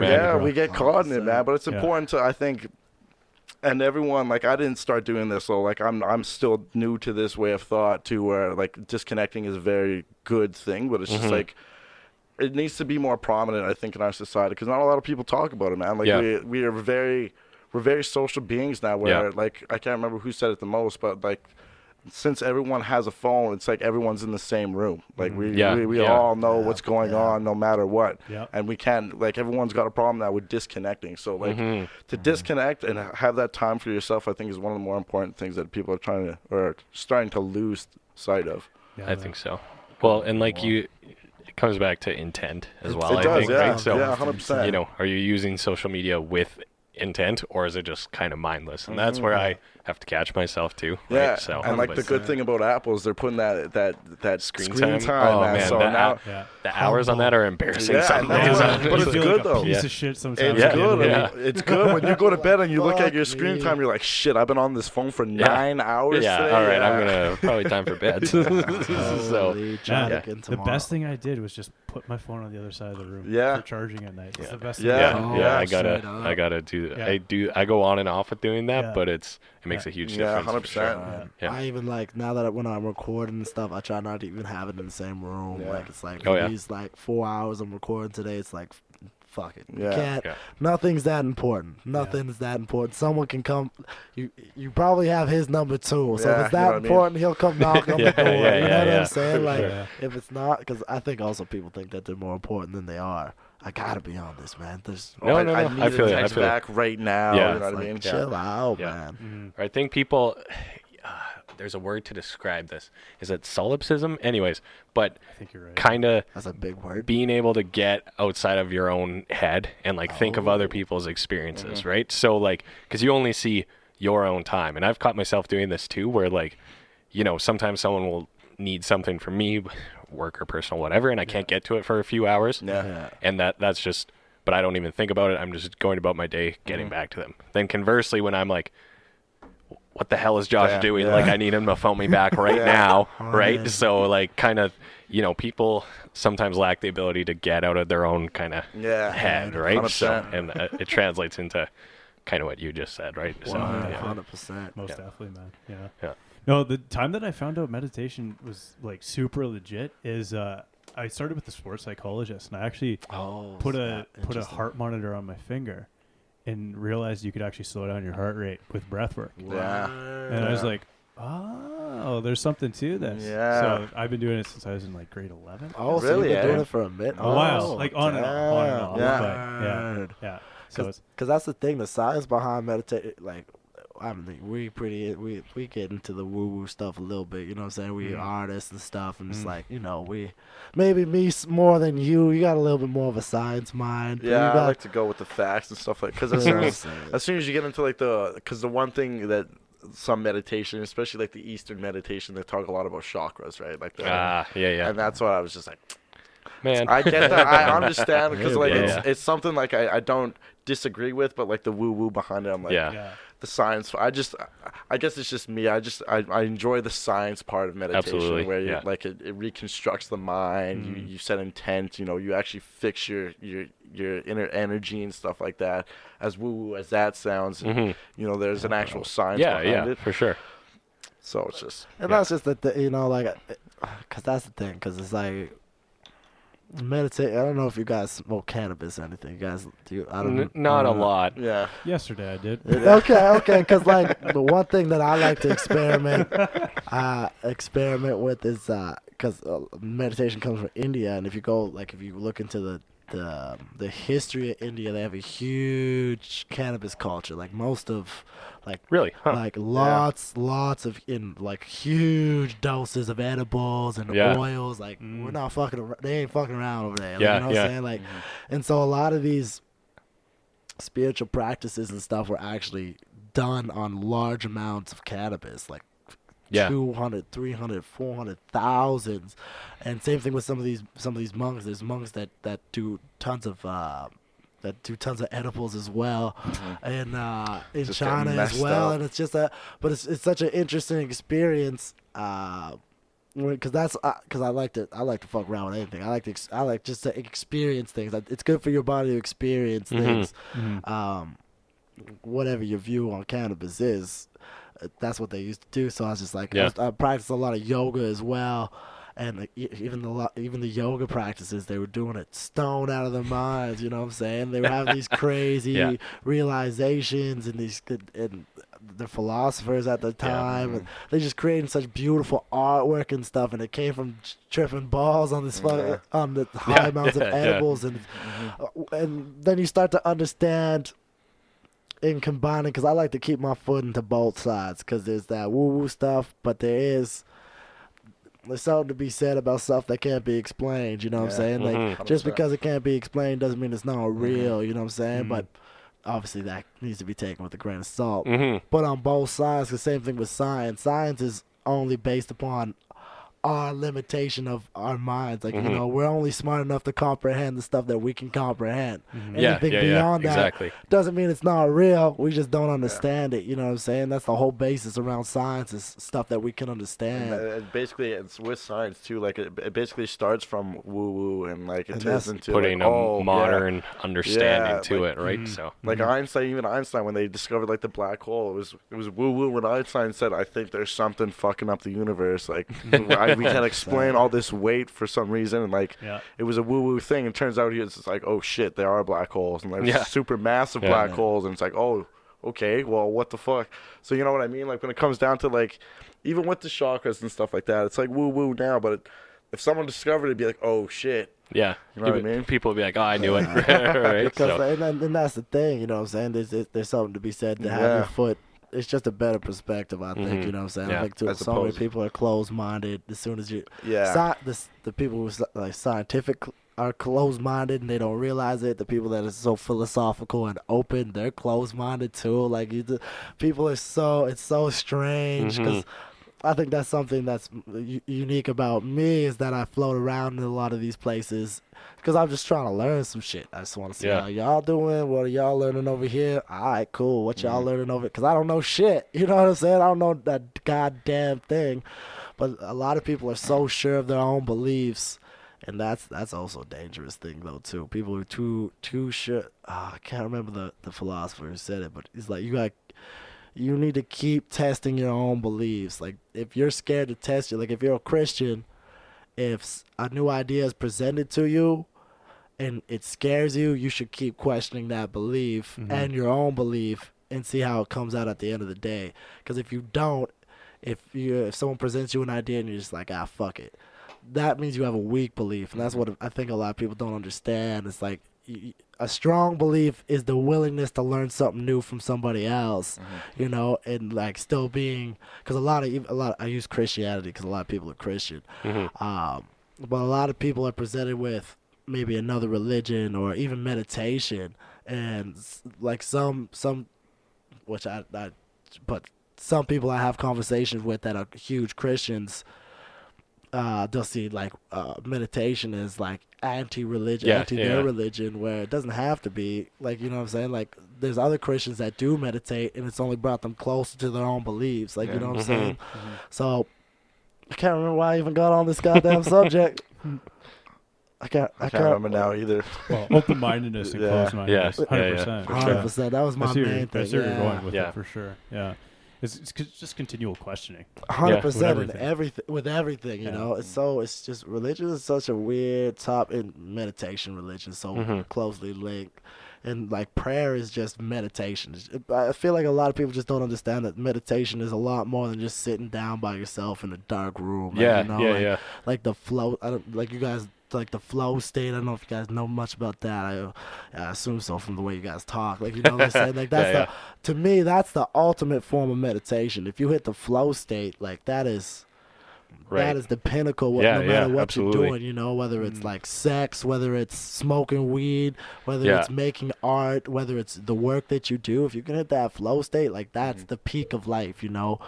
And I feel like so many people just don't even know how to get there, and it doesn't matter how you get there. You know what I'm saying? Either it doesn't matter if it's through sitting there for an hour or if it's pushing yourself really hard or doing yoga. Like, it's all the same shit. Like, I think that's what people don't understand, is it's just like, it's that letting go and it's that empty-mindedness. Like, meditation doesn't have to be, again, you sitting in a room focusing on your breath, you know.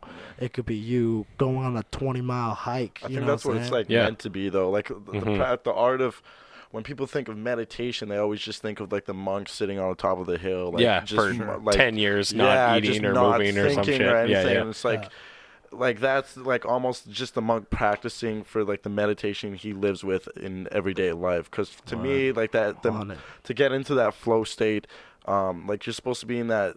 The idea of meditation is to practice getting in that flow state. So when you're in a situation like this, or in traffic, or you're in a tough spot in school or something, you can get into that flow state where you can feel like you're not connected to anything, but you're doing something that's important to you or has a purpose to you. Yeah.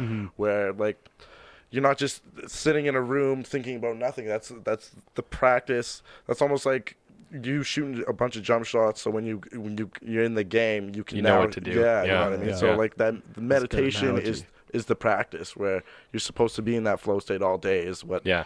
And this is where they talk about like that's how Jesus was. That's how the Buddha was. You know what I mean? Like that's the ultimate man you're supposed to be, or the ultimate person you're supposed to be, is just that flow state 24/7 type deal. So Damn, yeah, just that uninterrupted focus on an activity. Yeah. You almost don't realize you're there when you're there, kind of thing. Yeah, you know right? what I mean? So, You're just locked in. That's the beauty of it. Yeah, and then you know all of a what I'm sudden saying? 2 hours go by and you're like, holy shit. Yeah, right? like, damn, that was That fun. was done. Yeah. Exactly. I hope you got a case, bro. Yeah. These phones are getting It's Apple expensive Care. these It's days. Apple Care nowadays. Yeah. No, but I think that those things are fucking. That's what's conspiracy theory. Those things were designed to distract us now, 100%, because that's all they're like. They take all of our information and everything. And people scared are like, oh no, they're gonna find the weird porn I watch or something. They don't give a shit what weird stuff you're doing, what a weird person, what affairs you're having. They just want to sell you shit all the time. That's why they take your information. Exactly. Yeah. distraction. Yeah. Just for distraction. So like when you're, I don't know, bored one day, you can go buy some stupid shit off Amazon. Yeah, for sure. 100%. Because you see an ad at the exact right time. Yeah. And yeah, for sure. What's the saying? The greatest minds of our generation are trying to get people to click on advertising. Yeah, 100%. That's what's fucked up. Yeah. The guys that fuck Kind with of the a shame. algorithms and stuff at Facebook and those Yeah. Instagram guys, they're geniuses, man. Yeah. Absolutely. Huh. Damn. Yeah, that's some deep ass shit. Yeah, that was good. You know, it's actually, because it's interesting what you bring up about India, because when you actually look into a lot of old world kind of religions and stuff, how much drugs were actually involved, 100%. and people don't realize that, right? Yeah. And like, not to, no offense to any Christians out there or whatever, 100%. but when you look into Christianity and the Catholic Church, you actually see that as well. There's people who, I don't know if you've ever been to Catholic Mass or not, but you know how they have the incense, right? Yeah. There's people who argue that used to be weed. Yeah. So then people would get high and then experience 100%. God.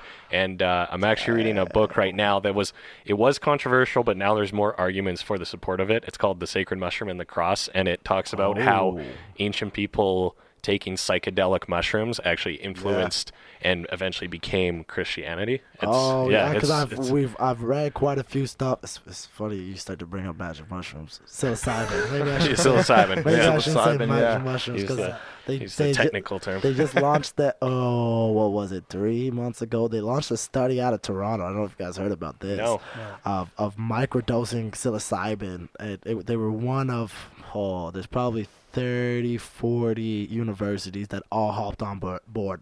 So like University of Toronto, like Harvard, like some of the like biggest universities in the world hopped on it. Because all the research, I don't know if you guys follow the research of psilocybin at all. Not too much. Not particularly. It's crazy. So like it's the new thing. I know it is because insane. it's getting legalized in a few states and stuff. Yeah, right now it's legalized for medicinal use in California right now. Oh, okay. But they're trying to do it like they say it's like Colorado's next, and they're kind of following this. I feel like they're following the same kind of like the way they legalize cannabis in the states. Yeah. But like the medicinal effects for it, like it's good for efficiency, it's good for PTSD. LSD, like all and we're this talking stuff. about on a small. Like, Yeah, we're not yeah, talking yeah. about getting fucked up Yeah. on No, mushrooms. You know what I'm saying? We're talking about taking just a little bit. I've heard of that, or like there's some people who do it in like a coffee thing you take in the morning. and Yeah, stuff. like a tea or something. It's a crazy yeah. thing because the one thing that really blew my mind about psilocybin is I'm not sure if you guys know how your brain works, but you have your left and your right hemispheres, and then you have this portion of your brain that connects it all. Mm-hmm. And what this portion of your brain does, I'm not gonna butcher the name of it. I'm not that smart. So, like, you know, I know some things. I'm gonna be able to explain this, but I'm not gonna get all the technical names right. But essentially, you have this portion in the middle of your brain, and it filters your reality. So it's like we have a bunch of colors that we can't see. We know this for a fact. Like birds can see more colors than us. Birds can see more details than us, and that's just our vision. Same thing happens with our feel, with our taste, with our hearing. All of our senses, they're just not great. They're not great, but they're good enough for the human beings to survive. Like, you know, we do fine. We've made it this far with the senses that we've had. Now, what's interesting about psilocybin that I find so fascinating, it's that middle section of our brain filters our reality. And I've never done psilocybin, but I've been talking about doing it for a while. So I'm not trying to hide it. I'm probably gonna do it. But I'm super healthy, so I had to make sure everything was cool. Yeah, and like I ain't trying to fuck up my body either. You know, like Absolutely. it's like I'm very health conscious. But what's cool about this is because of all the imagery and how psychedelic it is, they thought that your brain was firing and there was a lot going on in the brain. And what's interesting that the science has shown is it actually shuts down the middle part of your brain that filters out the reality of stuff. So instead of activating fake stuff in your brain, what it actually does is it filters less of what's actually going around. And so that brought a whole new, it's fucked up. Like you can go. I wish I knew what this study was called because it's like it's not even new research. It's old research that they're like, well, we've been talking about this the whole time, but no one's been listening.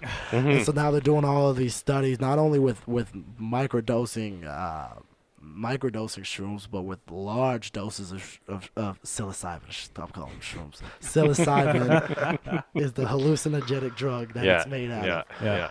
And then the same thing with DMT. They're doing these drip studies with DMT as well, all over the place in like large amounts for hours at a time. They're doing these studies, and I'm just like, these motherfuckers are getting fucked up. And there's just How do you apply for one of those fucking studies, bro? To circle back and bring the good side to technology is they have this app. And you can sign up to be part of the microdosing study. Wow. Oh wow, really? Yeah. And What they is that app called? Do I have my phone? 'Cause I was like, maybe I'll be part of this. Well, I know like microdosing LSD is a huge thing too in like Silicon Valley. Yeah. Because LSD is like, you know, just like happiness. And they apparently just get way more efficient when they're microdosing it. Like I don't know, man. Yeah, I'm also very curious about it for sure. So we'll have you guys back on it. We'll have some more experience coming. The app is called Quantified Citizen. All right. Really? Quantified Citizen, yeah. You see that microdosing study at the bottom? All right. That's out of the Yet to join. There you go. Yeah. Yet to join. Because I started filling it out because it's like they do like this big questionnaire before and shit. And I was like, oh, this is a legit study. I was like, it blew my mind because I think I was listening to the Joe Rogan podcast and one of the guys, I can't remember. He was studying psilocybin. And I was just like, no fucking way. So I download the app. I was like, holy fuck. I was like, because isn't it illegal here? Pretty sure. I'm pretty sure, it's legal. But if you're in like a study, you would have to be, I don't know, like cleared or something. And then also the government would, like, if you're working with something illegal, the government's gonna say, go ahead, right? So you're checking if it's cracked or what. You gotta get clearance or something first. Number 2. Wow.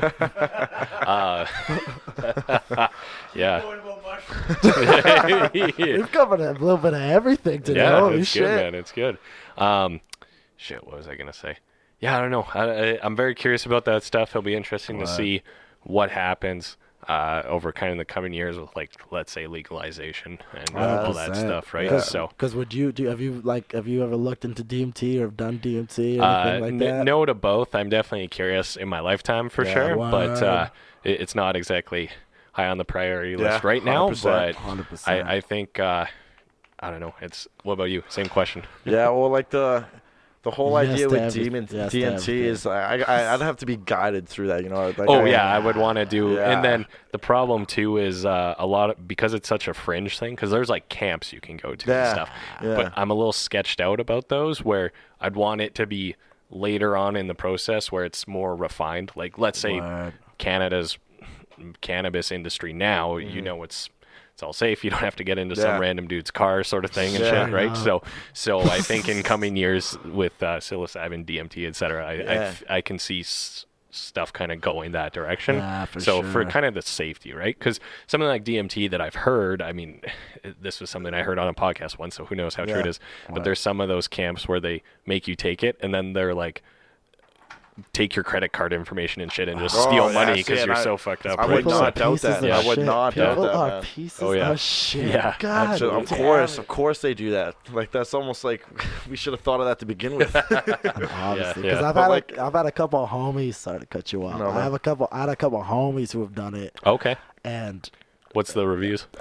it's unreal. I've heard mixed things. Unreal. I've had people come back, and both of the people that I know that I've sat down and talked with on length about it come back like different people. This Really? one dude like straight up came back, and he was like, "Man," and it's a cliche thing that a lot of people who do DMT. I don't know if he did DMT or if he did like ayahuasca or something. Like, I always get confused because they're all essentially the same. I think DMT is like part of ayahuasca. I believe DMT is like the yeah. root chemical, and ayahuasca is more the methodology kind of thing, Yeah, if I'm not mistaken. Yeah, so I wasn't sure if he was like straight up smoking DMT or if he was consuming it through like the drink. It's like or, a tea or whatever. Yeah. Anyways, so his form of consumption, I'm not sure what, but his result was insane. He came back, and this dude was straight up preaching nothing but love, and it's like that's like straight. So they come back totally. Different in a positive way, Like so positive. Like this dude got a new direction to his life, and just like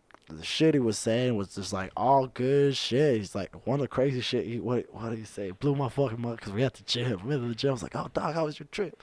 He's like, "Dog," because I knew it was going down. Yeah. And he's like, "Man, I can tell you one thing." He's like, "I saw the fabric of the universe, and it's love." And I was like, "Oh, what the fuck?" And can I? So was that like a little while ago, kind of thing? Yeah. When did he do that? That must have been. I'd probably say about 4 years ago. Actually, Oh, really? It was a while. And would you ago. say, knowing him, if you still do, has he kind of stuck with those changes? Out of curiosity, does that make sense? Yeah, and I would say maybe not as extreme. Maybe not. But I'd Carried say it there's with him definitely still. remnants of it for sure. Yeah. Just the way we've talked over the last little bit. Actually, we were just talking the other day, and it's just like, wow, yeah, you're still there. You know what I'm saying? Mm-hmm. Maybe just not as blatant. Yeah, as like, yeah. Right. But it's like still like holy shit. I've heard it's like an internal trip instead of an external trip, whereas with psilocybin you're seeing things externally, whereas with ayahuasca, I don't know if anybody's done it here at the table. No, not yet. Probably exactly. That's where I'm at with it too. But it's like an internal trip where you start at the beginning of your life and you go through your entire life to that moment, and every single person and every single thing that has ever happened to you and everything, you almost sit there in review of each of those things. That would be a crazy time. That would be pretty crazy. That would be a crazy time. It sounds like see, this is why it comes down to like it sounds so similar to religion, and it sounds so similar to meditation, like just on like a very extreme end. You know what I'm saying? This is why it's just I find it so fascinating. Like there's just something.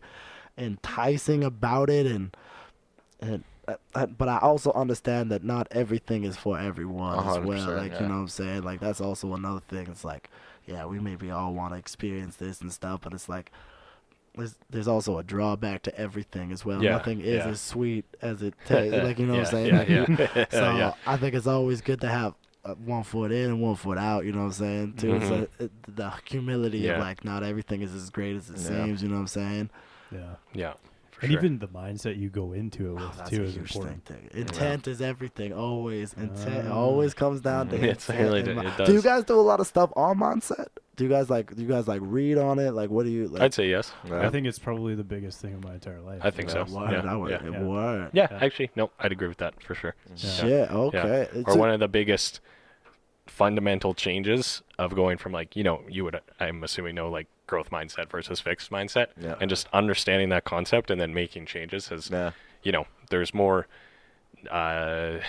technicalities you can get into and deeper stuff, but like that simple change has been such a profound difference maker in my life. I would say for sure, right? So what is there a time in your life where you'd be like, yeah, that's where it changed? Like, that's where I figured this out. Like, do you have a point? I would say, because I learned about that in, you know, like a Psych 101 course I took in, you know, sick. third or fourth year university, as like an easy, you know, it's funny, I took them as easy electives because I realized I could still take more 100-level courses, even though I was in my later years, because I'm like, oh, this will be easy, and, you know, there's young chicks at the university in it.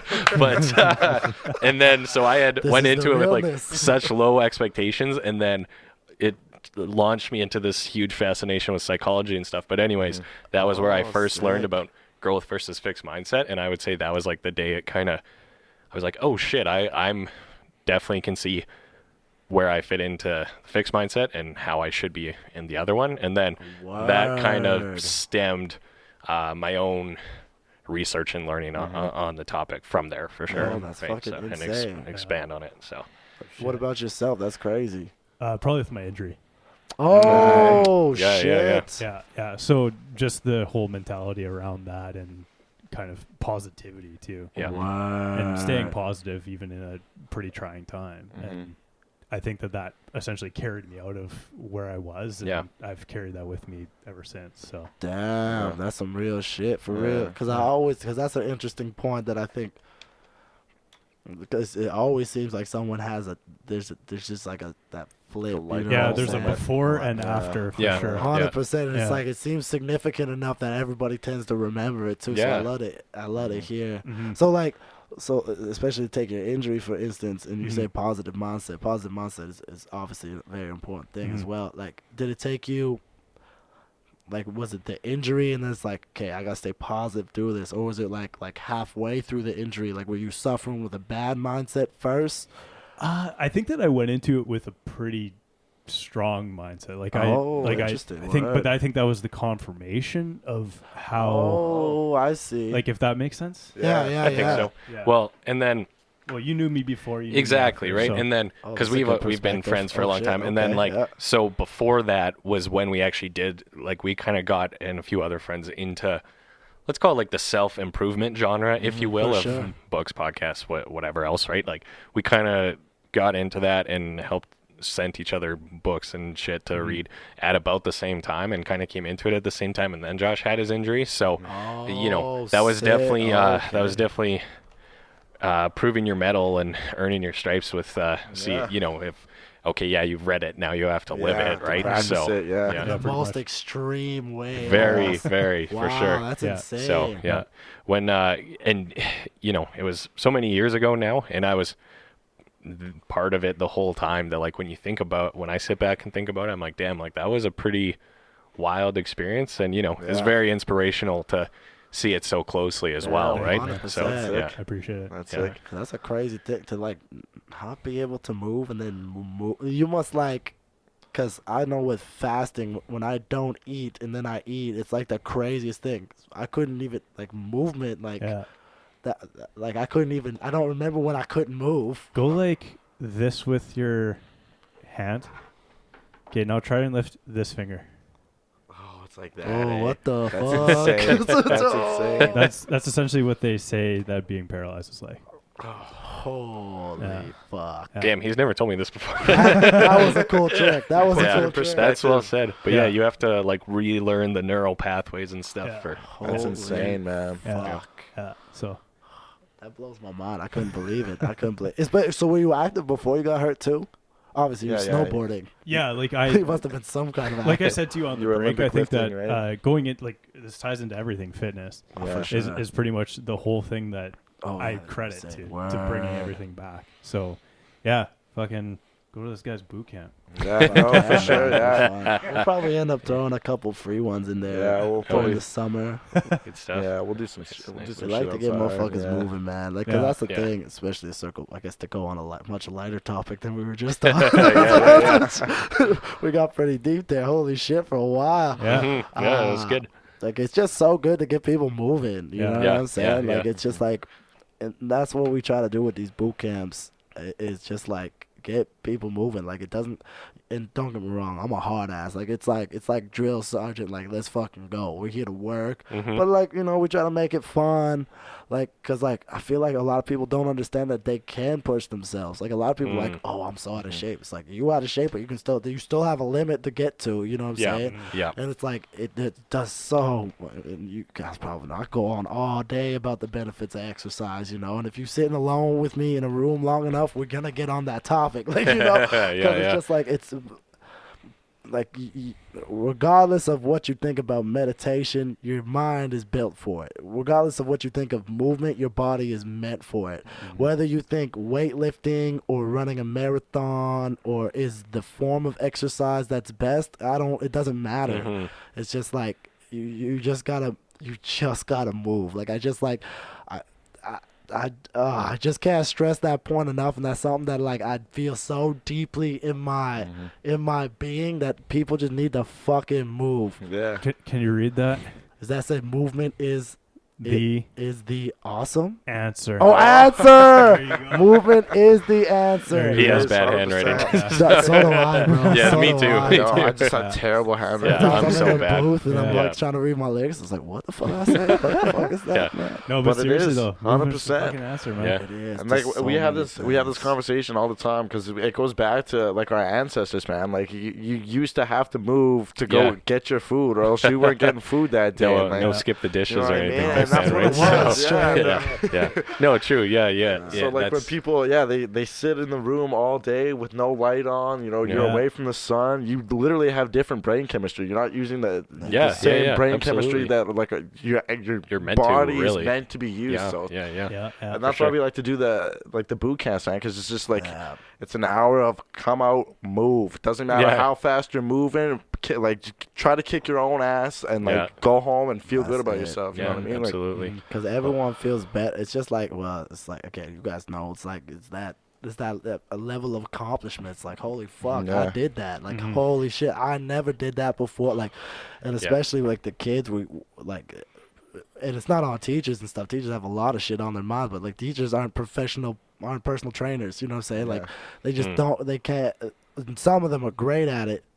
But, like, you can't expect a teacher to know everything, you know what I'm saying? And a lot of these teachers coming up to us afterwards, like, I could never lead this like this. I could never get the kids to work this hard. Like, you know I what I'm see what you're saying? Like, it's, yeah. but it's something that can be taught to kids at a really, really early age that they can take with them, like, for forever. Like, you know, like, we were blessed with playing a lot of sports Yeah. growing up and even that, but we were just doing that fundraiser with Free Fitness, and it's what is it? 1 out of every 8 kids can't afford. Something like Can't that. afford- Yeah, it's something wild. Oh, One out of seven. sports or something. Well, Yeah. it's in Edmonton. Yeah, yeah, like, yeah. You know what I'm no, saying? it's Like, sorry to No, interrupt no, you. no. Because I worked at like Sports Shack back in the day, sort of Oh, thing. yeah, and yeah. they have what the hell is it? Jumpstart or something? Yeah, Is Canadian Jumpstart, Tires yeah, charity, yeah. and I really liked that one, but it was all about you know, because only like a certain percent, which is actually 1 in 8 is relatively high, of kids like can't afford to do sports or whatever, and Yeah. you know that charity donated to local ones. And then if you think about it too, I mean, Canada people play hockey. That's a very expensive sport, Very right? expensive.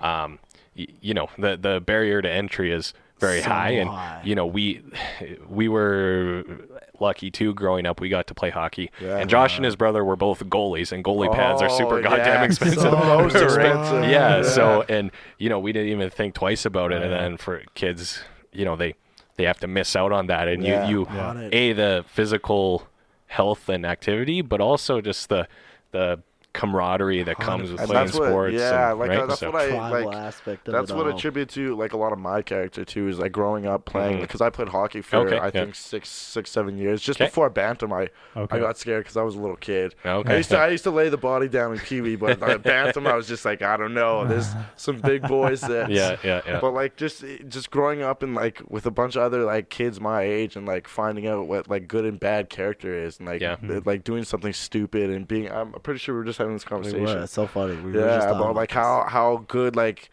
as a kid like getting embarrassed is, and like fucking up as a kid and be like, oh shit, I'm never gonna do that again because this is the reaction I got from everybody. I should probably not do that. And like learning that as a kid, so as an adult you don't get drunk and act like an idiot, or like you don't act like an idiot regardless. You know what I mean? For sure.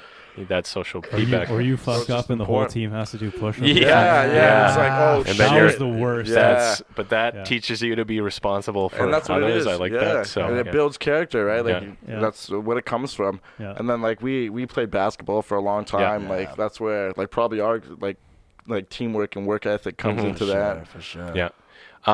So on that note, have you been doing boot camps for kids? Or is that a goal, actually, those are the first 21 we did. We did them in elementary school. Oh, actually. no way! Yeah, so awesome! Wow. We booked too many at it once. was a we lot got of work. our own asses kicked Oh, yeah. because we like you do it with them. Oh sort of thing? Yeah, like, 'cause I that's think what it really ties in. It's like a rapper who's not rapping his lyrics live. Like if you're not in it with them, there's like an energy, there's a disconnect. You know what I'm saying? But if you're there busting your ass just as much as they're busting their ass, like I gotta keep up. You know that leading by example is so important. You know what I'm saying? Mm-hmm. Yeah, definitely. Actually, if we can bring it back to rap for a minute there, just to come full circle with the conversation. So, well, you said so when rappers don't like rap their lyrics live or whatever. So, I guess you're someone who doesn't like backing tracks and stuff too much, or yeah, man, because it's like, especially if we go back to the roots of what hip hop is. Like I like to like be creative and all that shit, but there is what art was, and there was no like, because now recording and everything is so accessible to everybody. You can do that shit on your fucking phone. You know what I'm saying? And I have a song that I recorded on my phone, straight up everything, because it's amazing. But people are forgetting that there's a whole nother element to the craft. There is the skill of being a hip hop artist. Like, can you if someone puts a beat on, can you spit? Yeah. Are you good? Do you have some bars ready, or do you have to go check your notes? Are you not prepared? Yeah. Or go sit down on the bench, man. You ain't ready to be Kobe. R.I.P.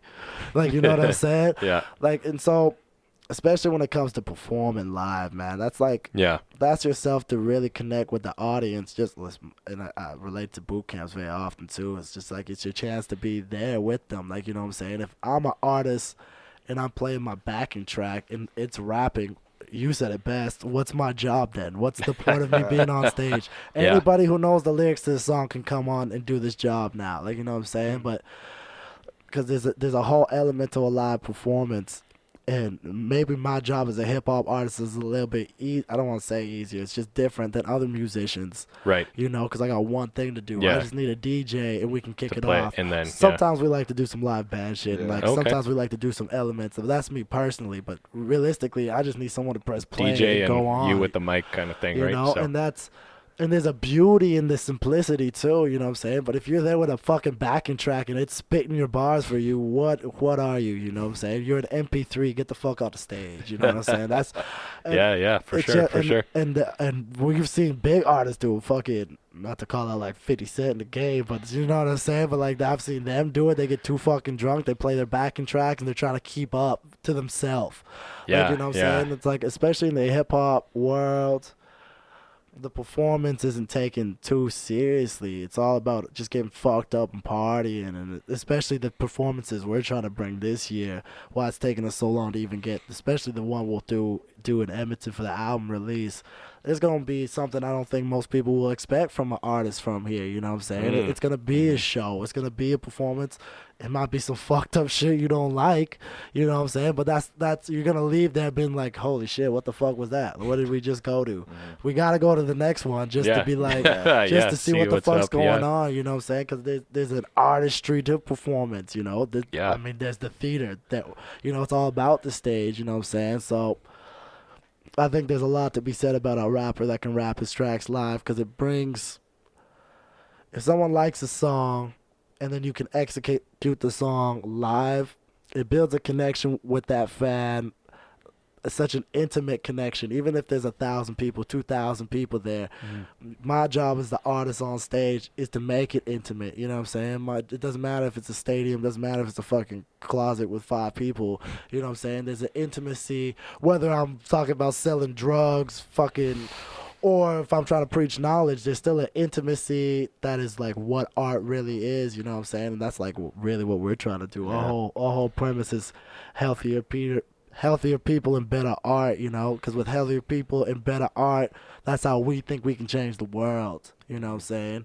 And that's what we're trying to do with everything, from the photos where I'm wearing fucking togas to on stage doing some crazy shit to releasing music that people maybe don't expect to hear. You know what I'm saying? It's not about impressing people. It's about getting that impact and that influence and trying to just get people to be like, what the fuck was that? Or change their mindset. And I think you can do that a lot with a live performance.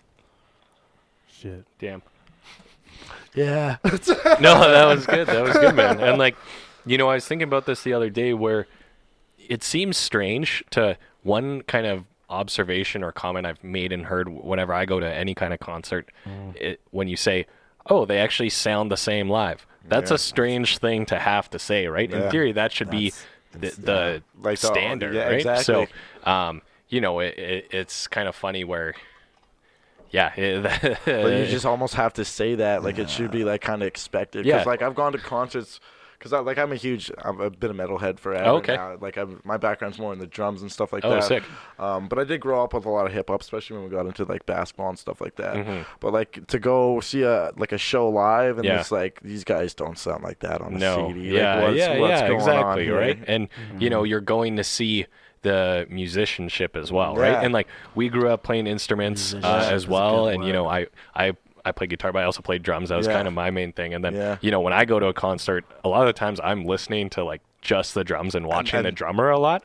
And that's my main thing. Yeah, and seeing what they do and watching their craft and stuff, right? Yeah. So you're going to see that part of the show, not, some pop star hooked up on a thing flying around like with that. backing tracks, you know what I mean? So it's annoying. When I go, my main thing is I always listen to the drums. Yeah. Because I was I played the drums. I love the drums. Yeah. So that was my main thing. But when you go to a show, and it's the same thing with rap, when they stand in one spot and they're standing and looking at their guitar the entire time, it's like, man, I could have listened to this at home. Yeah, that's a little boring too. And it's the same thing with a rapper. When the rapper stays on stage and he's not doing anything, and he's sitting there rapping to the backing track, it's like, man, I was literally just listening to this on the way here. You know what I mean? So, our other friend who's a singer, this was over the holidays, but she's very, again, same thing against backing tracks, blah, blah, blah. Yeah. And because it was near New Year's, we were talking about Mariah Carey's New Year's performances, and we started watching those, the ones where, the backing track's not even playing. So she just walks around not doing anything. She does her dance routine, and she kind of talks, but then you can tell it's not, because there's no music playing. The music's playing, there's no vocals, she's not singing, but then the backing track has the high notes. And it's so funny. Oh, man, it's so bad. Damn. So, I don't know. We were all hanging out, and she just started putting on those videos. Jesus Christ. Because there's also some, I guess, to be said on the other end of it, too, is there is purpose for it. But what I was even going to say more so was... because cause the comment was made, they sound the same as the recording. You know what I'm saying? Or something to that degree. There is a different art to that as well. You know what I'm saying? There is the art of recording. and then there is the art of performing as well. Yeah. You know what I'm saying? Like, and a great example of this is Adele has a song. Fuck, I can't remember which one. It was one of her bangers though, and it's actually she sings it an octave down live because the octave is like it was like the recording of it is such an amazing, difficult performance that it's like almost impossible to like redo it because everything has to be perfect. Like you know what I'm saying? Yeah. So that happens a lot with singers. With rappers, I don't know if you got an excuse like that. Right, you know what I'm right, but right. But what I'm saying is there are some things that are so difficult that it's like if you got that live, that would have to be the most perfect beyond. True. You know what I'm saying? So there's a give and take, I think, on both ends, but I think you have to be a fucking crazy musician to argue that point to begin with. You know what I'm saying? Went to Center of Gravity last year, or 2 years ago, actually. No, I saw Juicy J. Oh, okay, yeah. And because he's featured on so many songs, they would play like the 30-second clip that he's on, and he'd rap on that, and then he'd go on to the next one. It was pretty, I don't know. Like a compilation. That would probably be almost. hype as fuck. You know what, man? He's a fucking performer. Yeah. That's what he is. That's what's up too, because like some of these rappers, they don't even have to do that much either to put on an amazing fucking show. And that's where like backing tracks like serve its purpose, right? Where like it's just to have that dude on stage and bring his energy. If the backing track's going to the back, who fucking cares, right? Like, yeah. You know what I mean? I know what. Well, now because there's the Travis Scott documentary, because that was sort of how he made his name, was his what we were just crazy talking about, shows, right? So. His shows are, and I was like, his shows are so metal influenced, you know, like this with the flames and the mosh pits and stuff like that. Jumping off shit, climbing on shit. I'm like, holy fuck, like this motherfucker's a rock star, like you know what I'm saying? Like he raps, but he's a motherfucking rock star. He's Ozzy, and that y'all hear that song with Ozzy. Post. That song was fucking genius. I was just like, how is Ozzy Osbourne still this big of a rock star? He takes the two other biggest rock stars. How is Ozzy Osbourne alive? I was just going to say, that's the most important question. That's true. So actually, and that kind of leads into kind of what I wanted to ask you is sort of how you got, like, you know, we had our music growing up. We actually had a garage band at one point in time. We were fooling around with garage band on like a Apple computer trying to record stuff. So, you know, where did it kind of start for you, and how'd you get interested, and how'd you get into it? So. Well, I originally, that's a good question. I haven't been asked this question in a long time. Did you play it? Like, did you play piano? Yeah, or so anything I actually started a self-taught piano. Yeah. And I originally actually wanted to be a singer. So I would play the piano. I was learning how to dabble in the piano very young. I think like 10. We get that piano because we got a piano from a family friend. And it would just sit there, and it had all these self-help books that like I was not interested in reading, but he taught himself fairly quickly too. Really? Taught yourself piano? Yeah. A little kind bit. of. Like you know what I'm saying? Like I could play some shit. I know, and I've learned more over the years. You know what I'm saying? I ain't no Mozart or anything, but like sometimes I do I'll sit and I'll craft beats on it and stuff. Like I play some stuff. I used to play in a band too, actually. But I started there, and then I wanted to be a singer. Then I saw this thing on Tupac, and he was getting interviewed, and he was like, "Yeah, I was trying to be a singer too, like, cause sing R&B dudes get all the bitches, like, you know what I'm saying." And then he was just like, but I couldn't sing, and he's like, so then I started rapping, and I was not having very much success as a singer. All right. And obviously, it just took more time and practice, but I didn't know that as a child, and I was just like, well, fuck, if Tupac could do it, maybe I should give it a shot. So then I started like playing the piano and rapping. And then eventually I got my first mic, and then I was using Cubase at the time, and I would just like record some stuff, try to record a little bit of the piano stuff, and then do another take recording on the mic. Yeah. It was shit, but that's kind of where it all started. And then I started performing with two other homies, and we went by the name Imperfection. And we tried out for like Canada's Got Talent, and nice. we did some fashion shows. How were you like a teenager then at that point, or? Yeah, so we would have been high school. school. Okay, High school. yeah. Then we started doing like some gigging. We ended up going and doing weddings. So I played a lot of piano for like cocktails and stuff. And they were both singers, so I didn't really rap at the weddings. So I would just lay back, play some keys. And then at 18, another homie was throwing a show at a bubble tea lounge. It's not even open anymore, and he's like, yeah, we're throwing a bunch of rappers on this bill. It's like, come rap. So it's like, I didn't even have any rap songs, so I downloaded a bunch of beats illegally off YouTube or whatever at the time, and I wrote some verses, and I brought some people, and it was fun, and then I did all kinds of shit after that. I started working with Andrew, and he was at McEwen. And so he was doing his recording there, and so then he's like had this project. He's like, yo, you wanna come through, and like I wanna put a rapper on it. And I was like, yeah, sick, man. I guess go in this fancy ass studio at McEwen, record some tracks, see what it's all about. And so then like they were like, yo, he got a pretty good grade on the project. So like, yo, you guys might put some shit out. Like, you should take these tracks and go put them out. And we're like, well, fuck, okay. And then we started that first album, Life. That took us about a year to record, figure that shit out. Then we started doing touring. Then I started opening up for motherfuckers, Ace Hood, Tyga. Oh, sick. Yeah. I hosted Jay-Z's after party when he came through here. I did a bunch of shit. I was like, okay, this is starting to be a thing. Yeah. Let's do some shit. We dropped the album. I sold out the Needle at the time.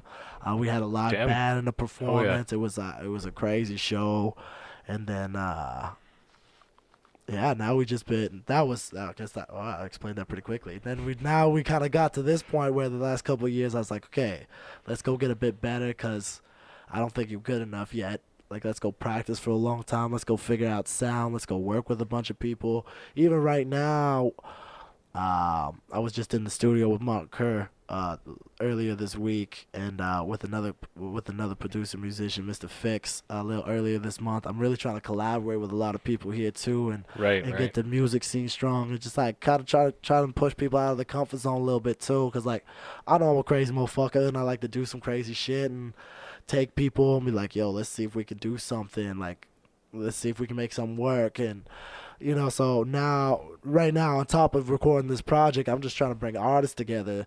Especially a big thing with hip-hop is collaborations, getting people to spit on my songs, spitting on their tracks, and just get some good circulation of things, and of quality too. Because again, like I was talking about earlier, it's like lots of things are made just commercially, just to be made and tossed away. And it's just like get some people, because there's a beauty in that as well, don't get me wrong, but it's just like let's spend some time, make some quality shit, and then put it out, and let's do some cool shit. Let's get people excited about art and trying something different, and that's all kinds of shit like that. So it's, we started from the piano in the basement, and now we're here. Yeah, awesome. yeah, good stuff. So were you involved in the music at all when you were younger? Or no. I played a lot of sports, and then I got pretty hard into like drums. So I tried to start a few different bands with a couple friends. This would have been after high school. Okay. Yeah, for sure. And then kind of just got a little bit too wild. I was doing a little bit too much drinking and stuff like that, and then I kind of just got more into fitness and stuff, and then we started doing this thing. Cool. So cool. Yeah, I wasn't when he started. Like, of course, I was around and stuff because his room was across from mine, so like I heard all the music and stuff that. Yeah. And like we had the same like Angelo and stuff that he played with before. He was like a childhood friend of ours. Okay. So I wasn't really too much involved in the music because like I wasn't even playing drums at the time. But like I said, I was around like here and there type deal. Okay, yeah, good stuff, man. Awesome. What was I gonna say? Oh, so, do you make much of your own beats, or do you have? Because you were saying earlier with other producers and stuff, or is it a mix of all of the above? It's a huge mix. Yeah. And, like even this track we got dropping at the end of this month called Warrior. I made the beat originally. I made everything. I found a dope sample. I found a little dope sample, and then of some strings, and I was like, oh, that's hot. And then I cooked it up, wrote the track, and then I sent it to my homie Andrew, and we were just there actually last night. Yeah. And he was like, yeah, this sounds sick, but let me change some shit. And I was like, fuck yeah, bro, like go for it. Whatever you hearing, bro, like let's see where it goes. And it was like just adding a little, like, I got the beat, but he putting the sauce on it, you know what I'm saying? Like, he was making it all nice, and then, so it really depends, because then sometimes I got a bunch of producers that send me a bunch of tracks, and they're like, yo, here's a beat pack, and they send me 20, 30, 40 tracks, and listen through, and sometimes they're just there, and I just have them. Maybe an artist comes through, and we play around with it, but I have another track called Jesus Christ, and it's not a religious song. It's not an anti-religious song either. It's gonna get me in trouble, this one, but okay. I was just fucking around with some auto-tune one night, and that ended up becoming the main sample of the song. And then right now I'm building it with a bunch of musicians right now. And my homie Eric come through, kills the motherfucking keys. And so we're building it that way. But that one's super, like, the musicianship that you said earlier is just insane on it. Like, it's just such a beautiful track for a hip-hop song specifically. A hip-hop song with a lot of auto-tune in it, too. It's just like this beautiful piece of work. I can't wait till it comes out. I don't know if it's even going to be on this album. Might be on the next album. Who knows? We'll see what happens with it. Yeah. But it's really up in the air because, like, I like to experiment. I was with Mr. Fix at the beginning of the month, and he was just fucking jamming on some guitar that we laid down. We threw a sample over top of that. So it's like I'm really open to creating kind of any way. Like on this project, we have a couple things that I made. We have a couple things other people made. Like, it's really all up in the air. Yeah. You were talking about negotiating with producers. Oh, yeah. When it comes to... For sure. So do you take beats, rap over them, and then send them out to them and kind of negotiate on... How does that work? Yeah. So, really good question, actually, because it works. I'm totally unaware. So. Oh, yes, yeah. So this is interesting. This is one I talk to a lot of young artists about, too, because it's like, it's not known knowledge on how this works, you know? Yeah. So it really depends. So now there's really cool options out there like BeatStar, where it's like Amazon, kind of like a marketplace or something, right? Yeah. And this is where hip hop gets interesting, because like a lot of musicians that I think are closed-minded think that it's weird that you just go on the internet and purchase essentially your music, and then you rap on top of it. Like, where's the musicianship in that? But I think there's hey, if it's a banger, it's a banger. If it's dope, if it expresses emotion, who are you to call art? So there's lots of different ways. You can go on BeatStar, and you can buy. It's pretty crazy how easily it's laid out. You click on the dude, whoever the producer is, and he'll have his rates per song. So you click on the song, select, hey, there's different levels, and every producer kind of calls it all different shit, but it's like there's 4 or 5 different levels, like gold, platinum. 100%, exactly. And it's essentially just the amount of rights that you get. So maybe they'll just send you the MP3 file of it. And if you know anything about like recording, like if someone sends you an MP3, that's not the highest quality of shit. I know a little bit about that, yeah. And if you're making music, the quality of the music matters. So it's like, but there's also with the hip hop culture, the rawness, you can get away with it too. So it's like, especially for a brand new artist, if you're really starting out, like that's a really good option, because it's usually relatively cheap, like $20. They'll send you the beat, but the downfall in that is anybody else can buy that beat. It's not an exclusive deal. Yeah. And then like there's like maybe a $40 or $50 or $100 option depending on the producer, how good they are, how good they think they are. That might be okay, we'll send you the MP3 and the WAV file. So now it's like a little bit better of a deal. Now maybe for 100, 150, 250, 300, 500, again depending upon the producer. They could be 1,000, 20,000. For sure. It ranges just like anything. Sure. And then maybe you will get the stems of the file. So you get the drum track, you'll get the strings, you'll get the pads, and then you'll be able to manipulate it. You know what I'm saying? But then you might be working on an exclusive deal. Yeah, like streaming rights with the internet and stuff like that. Yeah. Well, because a lot of these ones will actually give you streaming rights up to a cap too. So they'll give you like for like $20 with the MP3, they'll give you like 1 million streams or 10,000 streams. But as you work your deal up, maybe the big thing is radio stations. They'll cap it at radio stations because as an artist you get paid per spin on the radio. So then they'll usually say, hey, you only get fucking, if you're not buying it exclusively, you only get like 2 stations. You know what I'm saying? Because you're making money off that and I'm not. Yeah. And then there's the exclusive deals, like, you know what I'm saying, where it's like you work out with the producers, like, am I paying for the money up front? And this is where music is confusing because there's so many different deals you can make. It's like, am I just giving you a section, like a sum of money up front, and you're just gonna give me the right to the beat and that's done? That usually doesn't happen. Yeah. What it usually is there's usually a publishing deal that goes along with that. So sometimes it's like, hey. And this is where you work out your deals. Like, hey, am I giving you a lower sum of money and a higher percentage of the royalties of the publishing? Or am I giving you a larger sum and a smaller sum here? And that's where you kind of work it out. And it really, there's benefits and costs to everything, you know what I'm saying? There's limitations to everything. It just ends up being lots of paperwork and lots of contracts, and it's like, it's not glamorous, you know what I'm saying? For it's sure. just like, That's the business side of it, right? 100%. It's just like, you know, finding cooler people to work with, because some people are all about the business and it's not fun, and some people more, you know, it's just like anything. But there's so many different options out there. But like BeatStar just really lays it out, pretty simple, but there might just be a producer that sends me a beat pack and he sends me 30 different beats and he's like, yo, if you like one of these, we'll talk and we'll figure it out later, you know what I'm saying? Nice. And then it goes to my mixing engineer and the mastering engineer, and it just, you know, costs a fuck ton of money. Yeah, I believe it, man. Awesome, cool. Well, we're at a little over 2 hours here, so should we? Do you want to tell our listeners where they can find you, find your music, all that stuff, follow along? So you can find me at JusJrdn on everything, YouTube, Twitter, and this is the thing, everyone fucking spells it. Again, being so creative, you fuck yourself. It's JusJrdn. It's fucked up, I know. Terrible marketing.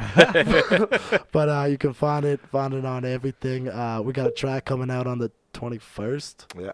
21st February. February. It's called Warrior. Super excited. This is one I did produce. I made the beat. Sent to the homie. He finished the beat. So we co-produced on this one. It's an intense track. Awesome. Yeah. Well, we always put links in the description and stuff too. Sweet. So, and I guess also we for boot camps and stuff, we're looking at doing more of those as well. If we want to, for any bookings or anything, don't message me. Cause I'm a lazy motherfucker. This is where BP comes in. Manager comes in. You can find me on. I'm pretty sure I'm on Instagram, Facebook. Instagram for sure at Mr. B_Perizzo. And then I'm on Facebook as well. Nice. Yeah, boys. Good stuff. Awesome. Well, thanks so much for coming. I really appreciate the conversation, guys. All success. If we can ever do anything for y'all, let us know, man. Yeah. Thank you, sir. Yeah. We'll definitely be back on. Yeah. Check in and after the DMT. Something like that. Yeah. On the DMT. On the DMT. That might not be a good episode, but when I wake up, though. Yeah. Awesome. Thanks again, boys. Thank you.